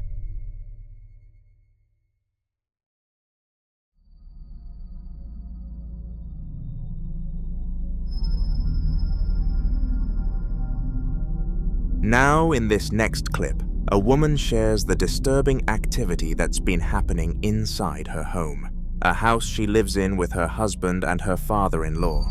At first, the incidents were easy to ignore, but recently, the activity has become impossible to dismiss and seems to center around one specific place, her father-in-law's bedroom. Watch this. Alright guys, some crazy stuff's been happening in my house. I'm trying to catch it on camera. The door shut like 5 minutes ago. I opened it back up. I'm gonna see if it'll do it again. Here we go.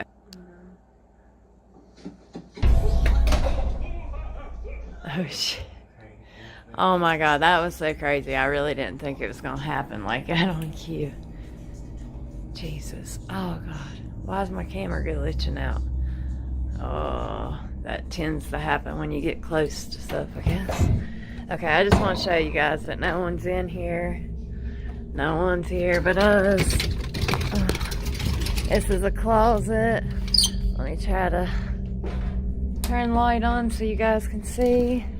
Like, there's nothing in here, nobody in here. Like, what the fuck? Nobody under a bed. You can't see nothing. Ah! Oh my god. Holy shit. Oh my god. What the? And guys, I know my father-in-law did not just shut that fucking door. He's like 60 some years old, guys. Like, this stuff. And this is his bedroom, and he's scared to death. Like, he's been sleeping on the couch. And my brother's been sleeping in his bed. But this is crazy. What the? I don't know.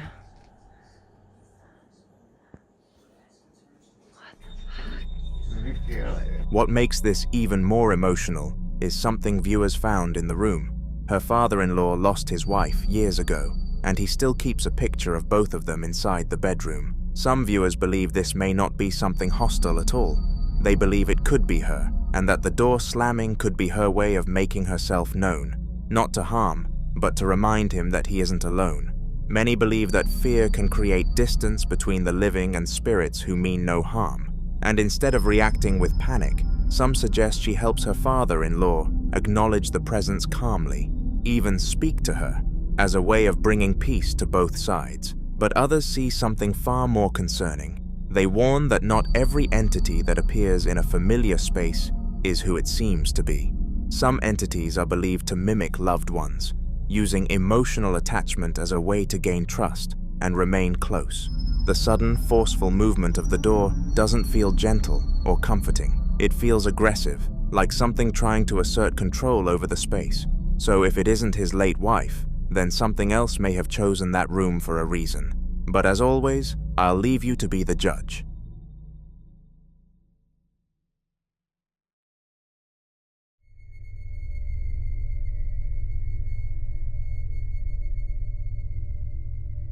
In this next video, a woman visiting a hospital captures something she didn't notice at the time. But once viewers saw it, it completely changed how the footage was understood. Watch this.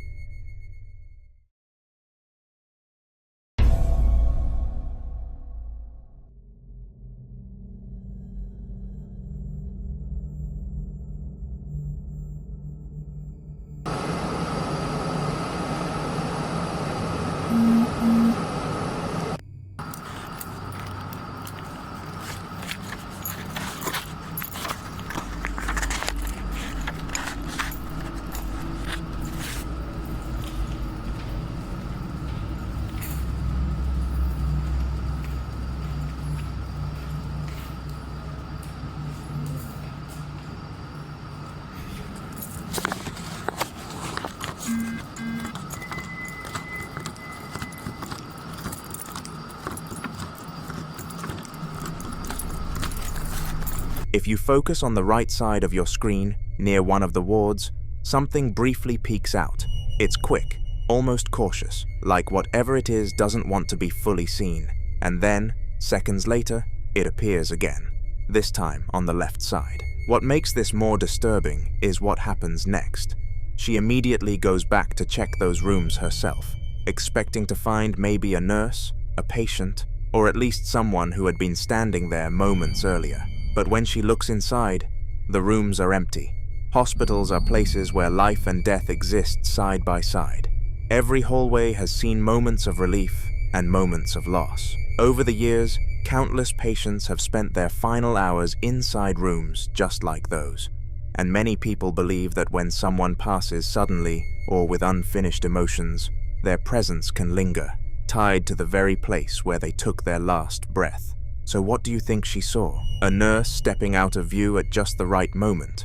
Or something that never really left those halls in the first place? The following clips were recorded by a man named Johnny, who has been dealing with escalating paranormal activity inside his home, alongside his wife Cecilia and their children. And what started as something unsettling quickly became one of the most terrifying documented cases of vocal mimicry caught on camera. The first clip begins at night, with Johnny in a clear state of panic, moving fast through the house before rushing to unlock the front door with his keys. Watch.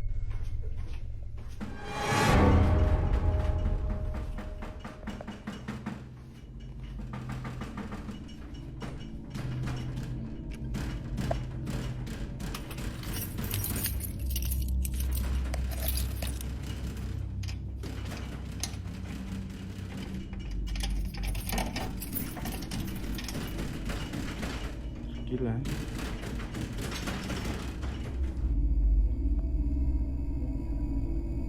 ¿Qué quieres? ¿Qué escuchas? ¿Qué quieres?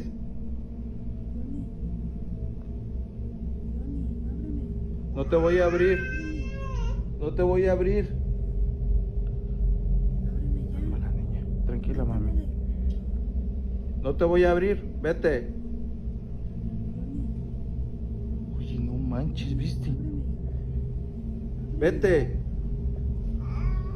Esto es impresionante. Lárgate, lárgate de aquí. No te voy a abrir, lárgate. Lárgate.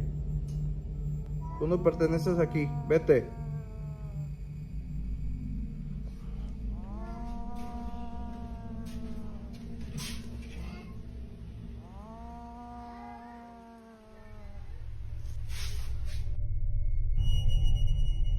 What makes this clip so deeply unsettling isn't just the voice, it's the fact that Cecilia, Johnny's actual wife, is already standing inside the house holding their daughter when that same voice, her voice, begins pleading from behind the curtain, begging Johnny to open the door. He refuses, and when the voice shifts, dropping from a convincing human imitation into a deep, guttural, monstrous groan after he commands it to leave, that transformation is what catches people. Many believe this is a textbook example of what various Latin American and indigenous traditions describe as a nagual, or a shape-shifting spirit, an entity capable of borrowing a person's voice, their face, even their entire identity, specifically to gain access to a home or family. Others point to a more modern framework, the doppelganger phenomenon, where a malevolent double of a living person is believed to appear as a warning or an omen. Skeptics argue the voice could be a neighbor or someone outside pulling a prank, but that explanation doesn't hold up well against the vocal transformation at the end. That sound isn't something a person does. The activity didn't stop there. Later that same night, the family barricaded themselves in the children's bedroom, and what Cecilia told Johnny in the chaos tells you everything. It's getting stronger every time. Listen closely. No manches, Johnny. Otra vez eso, papi. Sí. Tranquila, mami, tranquila, tranquila, no pasa nada. Pero es que es mi voz. Tranquila, tranquila, no es nada. No tengan miedo, porque si no, eso se alimenta de nosotros, ¿eh? No tengan miedo. Papá, ¿pero quién es? Tranquilos, tranquila, mami, tranquila, ven. No pasa nada. Sí, tranquilos, tranquilos, sí. Escucha, o sea. No, sí está muy cañón, Cecilia. Sí, es que ya cada vez está más fuerte esto. ¿Eh? Ya, bebé, ya, tranquila. A su máquina, Tranquila, no mami, más. tranquila, mi amor. Ya, ¿qué hacemos? A su máquina, no manches. Ya, mi bebé, ya. Sí, mi amor, te da miedo, te da Sí. miedo. Sí, mi vida, te da miedito. Tranquilos, no tengan miedo. Ujú.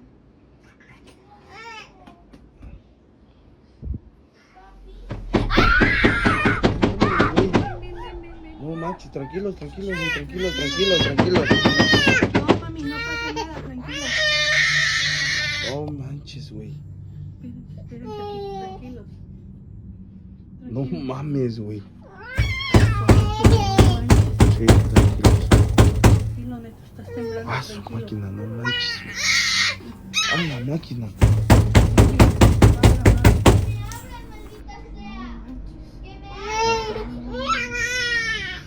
Yo creo que me voy con mi mamá ya. Sí, hay que irnos.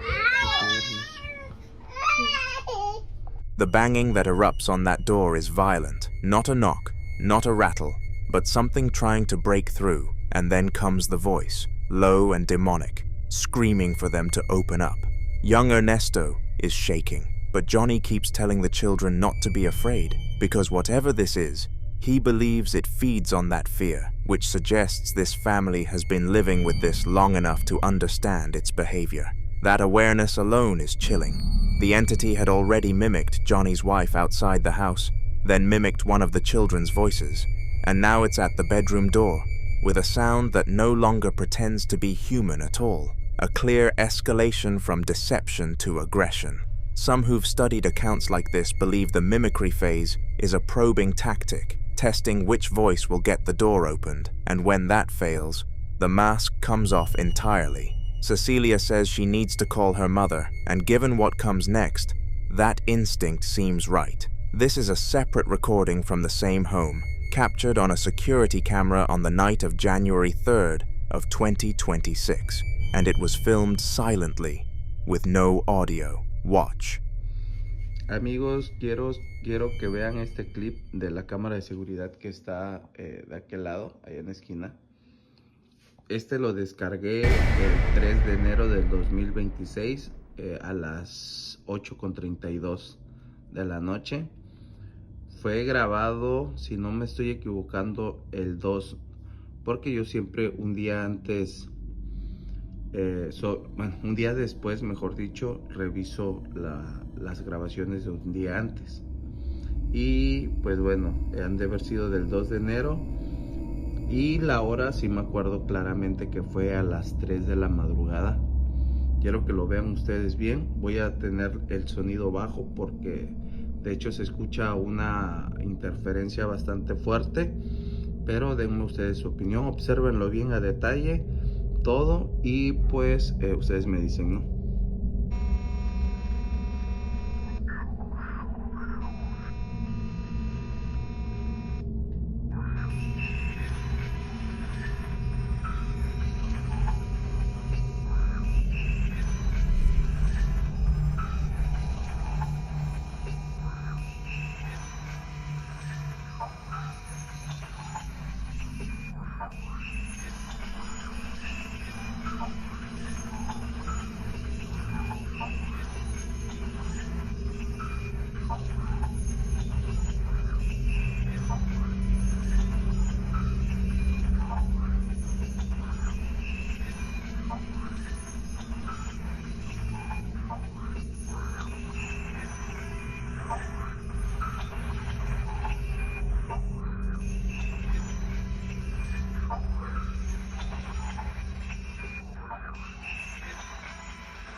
The night vision footage shows a bedroom, a person lying still in the bed, a white rocking chair in the center of the room, and standing completely motionless in the dark corner behind that chair, a tall, slender figure with long dark hair and a pale, indistinct face. Then the chair begins to rock on its own, slow and rhythmic, while the figure stays where it was. The figure. Most paranormal explanations for a rocking chair focus on presence and energy, the idea that something unseen is sitting there, occupying a space. But this figure is visible. It's standing right there, and it still isn't the one causing the movement. Some viewers think the figure is a shadow person, a term used in paranormal communities to describe dark, humanoid forms often reported standing in corners or doorways, most commonly at night. Others, given the long hair and pale face, gravitate toward a different kind of presence entirely, one tied to the same family of entities described in Latin American folklore as La Llorona, or a similar wandering spirit drawn to homes with children. The digital distortion that pulses across the screen as the chair rocks has divided people too. Some call it interference caused by paranormal energy. Others call it evidence of editing. What you can't argue away as easily is the combination, a figure that was already there before the chair moved, watching, waiting, while the family slept. And when you place that footage alongside what happened with the voice mimicry and the violence at the bedroom door, the picture that forms is of something that's been in this house for a long time, patient, deliberate, and not done yet.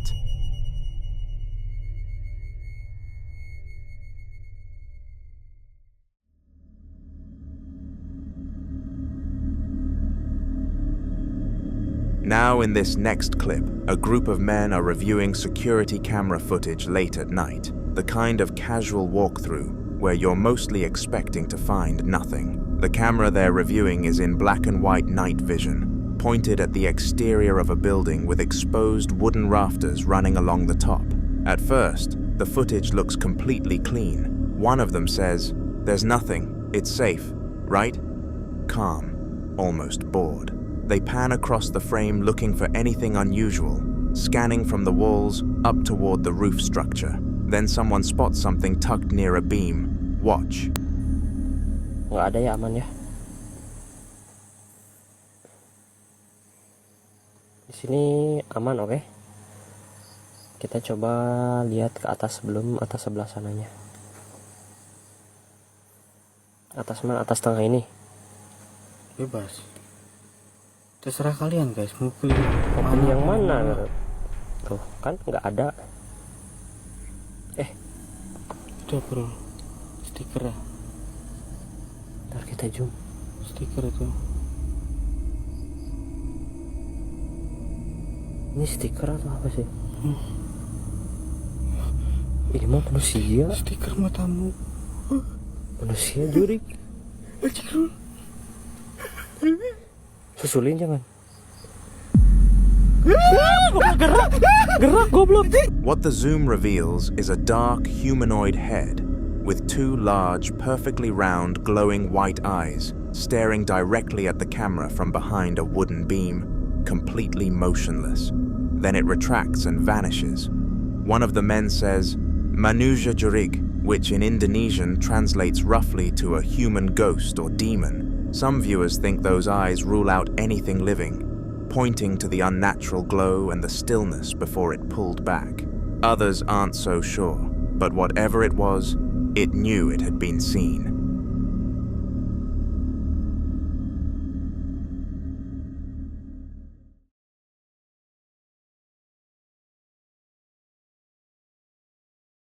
Now in this next clip, a woman is alone in a massive stone cathedral in Norway at 2:30 in the morning, sitting at a large pipe organ and filming herself practicing, something she says she does regularly and usually without fear. But tonight is different. Shortly after she starts recording, she catches something on audio that stops her cold. Watch.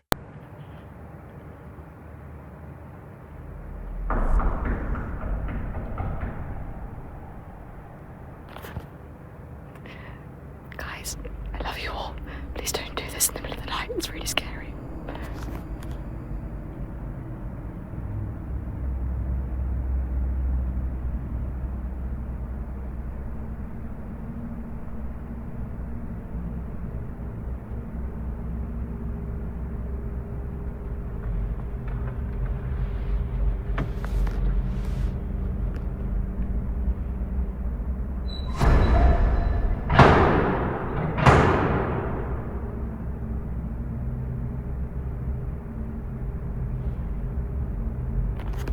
It's 2:30 in the morning and someone's trying to get in, and it is... I know they can't get in, but it is still scary.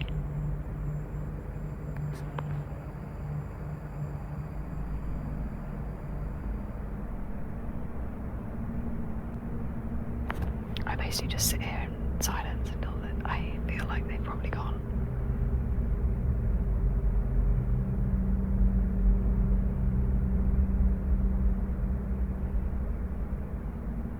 But yeah.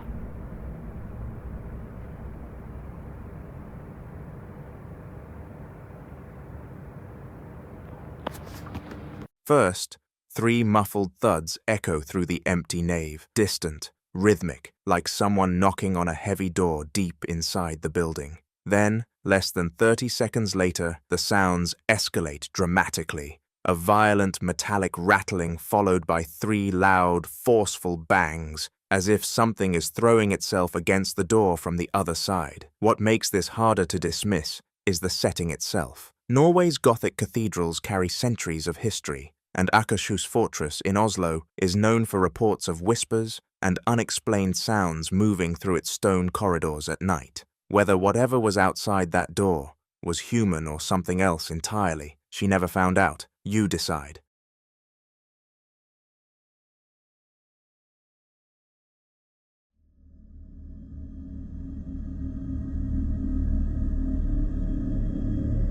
The following video was recorded by a woman who's been dealing with escalating paranormal activity for some time, and by the time she filmed this, she was clearly at her breaking point. She's standing outside an old, dark house at dusk, the kind of low light that makes everything feel heavier than it should. with a stretch of bare trees and dead leaves just behind her. According to her own account, she'd been terrified every single night, and someone had given her a specific piece of advice: return the camera she found back to the exact spot in the woods where she discovered it. She's not confident it'll work. She admits she doesn't have anything else to try. Watch. So I've been getting a lot of recommendations to bring the camera back, right back to where I found it. Roughly right over there. And I think that's a good idea, I really do, but I'm just not sure if it's gonna work. I'm not sure if it's gonna make any of this stop, but honestly, it's worth a shot. I don't really have anything else to try. I'm getting scared still every single night, and I just don't know what to do, honestly. So I'm really hoping that this is the thing that's really gonna make it stop. I don't really know. While she was talking, the curtain moved, like someone was watching her. What makes her account so unsettling isn't just the fear on her face, it's the implication underneath it all. She found a camera somewhere in those woods, and ever since, something has been happening to her at night. Some viewers think the returned object theory she's following aligns with a belief found in various folk traditions that certain objects can act as anchors for a presence, binding it to whoever carries the object away from its original location. The next day, she decided to check inside the old house to see if anyone was there. Watch.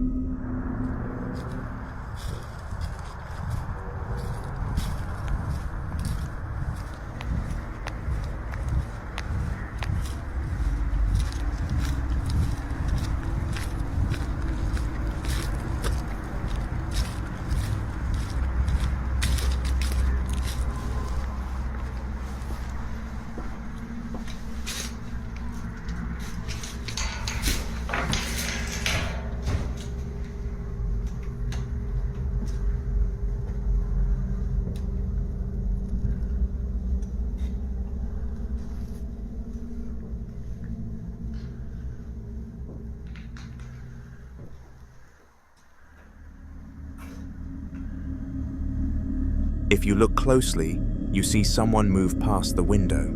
It's faint, quick, and easy to miss, which is exactly the kind of thing that gets harder to dismiss the more you re-watch it. Some think it's a camera artifact. Others think it's something responding to her presence there. And honestly, either answer raises its own question.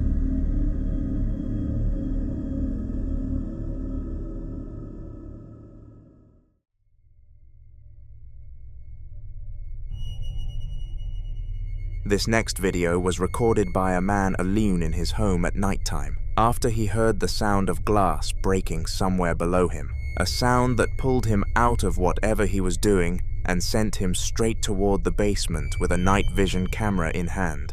The hallway he moves through is cluttered and narrow, stacked with boxes and picture frames, the kind of space that already feels uneasy before anything happens. Watch. Heard glass break. There's nothing down there but my windows to break.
I'm leaving the house, man.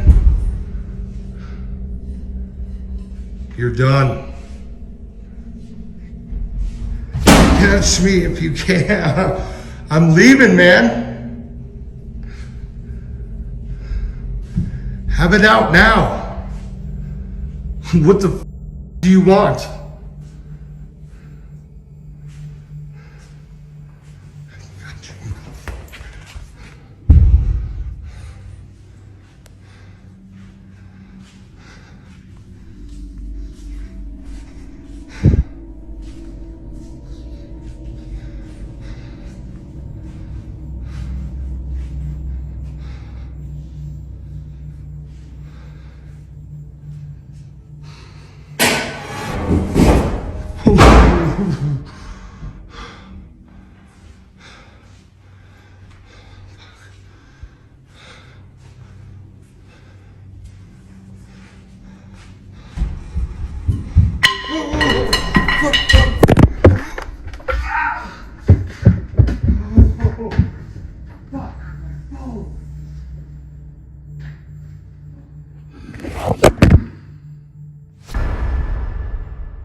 What you hear at the moment he shouts his taunt is immediate, a loud, percussive bang that responds almost like an answer. Seconds later, a second crash, louder, more violent, sends him screaming, and the camera drops completely, tumbling across the floor and landing face up.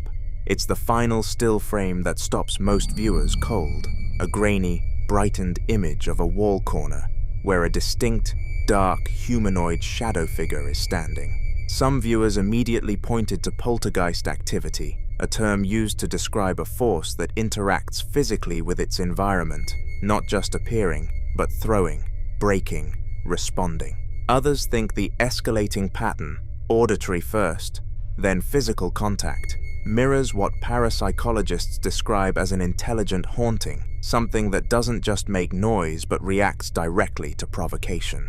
He taunted it, it answered, and I honestly can't think of a more unsettling question to sit with than this. What exactly answered back? In the following video, a man was walking through a storage complex late at night when he noticed something strange reflecting off the side of a stack of boxes. At first, it looked like the shadow of a person standing completely still, but the moment he turned the corner to see who was there, the entire space ahead of him was empty. Take a look.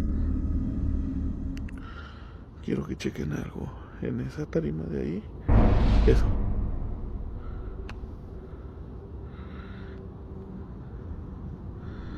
Y chequen, estoy yo solo.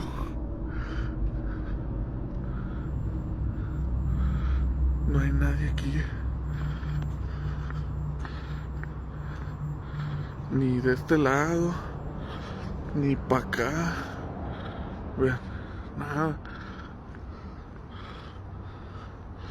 Puto almacén vacío hasta su pinche madre.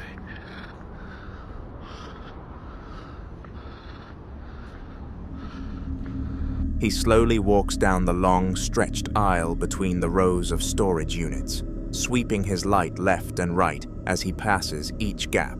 But there's nobody. The space is silent, the concrete floors untouched, and no weird sounds echo. The shadow he saw moments earlier should have belonged to someone standing right there, yet there's no sign of movement, no footsteps, and nowhere to hide. By the end of the clip, he's fully convinced he saw something that wasn't human, and he wasn't wrong. Later on, security footage from the facility was checked, and it confirmed that not a single person entered or exited during the time he filmed. Whatever cast that shadow wasn't supposed to be there, and it left no trace behind except the moment it revealed itself.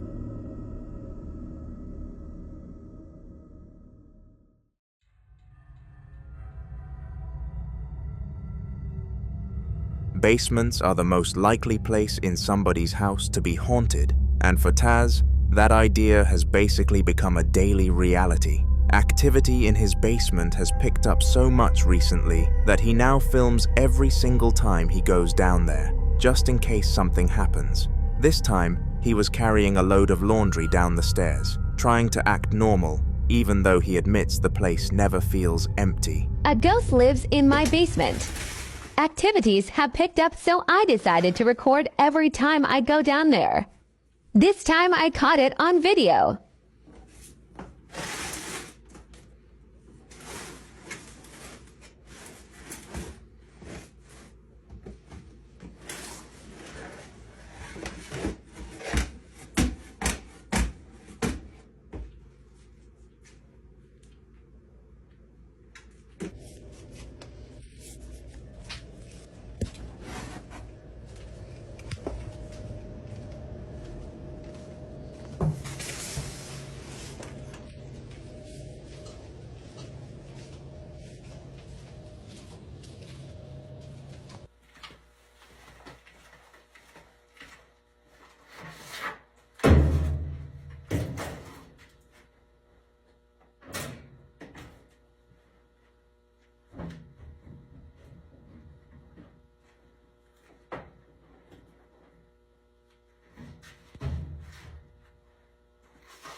He sets the laundry on the counter, the camera catching the whole room behind him while he starts sorting through clothes and loading them into the washing machine. Everything is quiet for a moment, just the sound of fabric rustling, until something in the background suddenly moves. A bright yellow object sitting on the wall shifts on its own in a very obvious way, like someone nudged it. Taz doesn't notice at first, still focused on the washer, but the object continues to wobble before collapsing entirely a few seconds later, falling off the shelf as if pushed.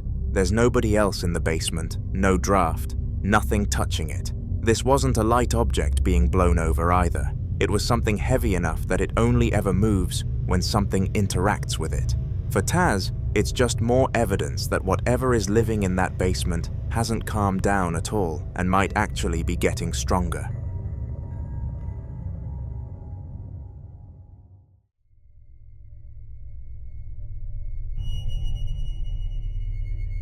In a haunted housing complex, the Scottish Ghost Company returned to one of the strangest locations they've ever investigated, an abandoned multi-house property where they've had responses before. It's just the two of them, a man and a woman, walking slowly through the empty rooms with nothing but their flashlights cutting through the darkness. They remind viewers that nobody else is anywhere in the entire complex, and the silence around them feels impossibly heavy. Eventually, they step into a room they call one of the most active spots in the building and greet whatever spirit might still linger there. They ask if it can open the door for them, half expecting nothing to happen, but of course, something does. Hi everybody, I know you can't see us very well, but we are here. Hi! Hi. We are alone in a building which, sorry, I'm just going to turn you around. Yeah, we are alone in this old warehouse complex. We have set up a room video. We've been live on Facebook and we've had quite good responses from a door moving on its own in here. The only other living person is the security guard, who is about 3 buildings away. So there's absolutely nobody except us in the whole area. So we've heard so many loud bangs in here. So we're going to try and do it again. Hi Spirit, we're back again. Is that? There we go. Well, when we left this it was open. It was wide open. Spirit, if you're still with us, I know I said I wasn't coming back. Could you... I'm so impressed with what you were able to do. Can you open the door please if you're still with us?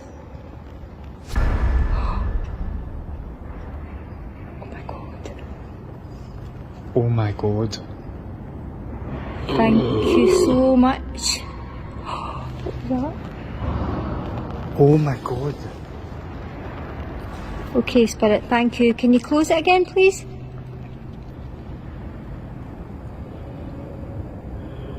Close the door over, please. We're really impressed. Thank you. Thank you.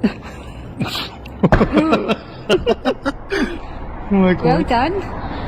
Now, A moment later, the door begins to move, slowly and smoothly, swinging fully open without a single creak. Both of them stare with wide eyes, shocked, but keeping surprisingly calm as they thank the spirit. Then they ask if it can close the door again multiple times, but there's a brief pause before the door gently pulls itself shut, the same smooth movement as before. The whole interaction is clear, controlled, and impossible to explain, but at least the investigators and I got content.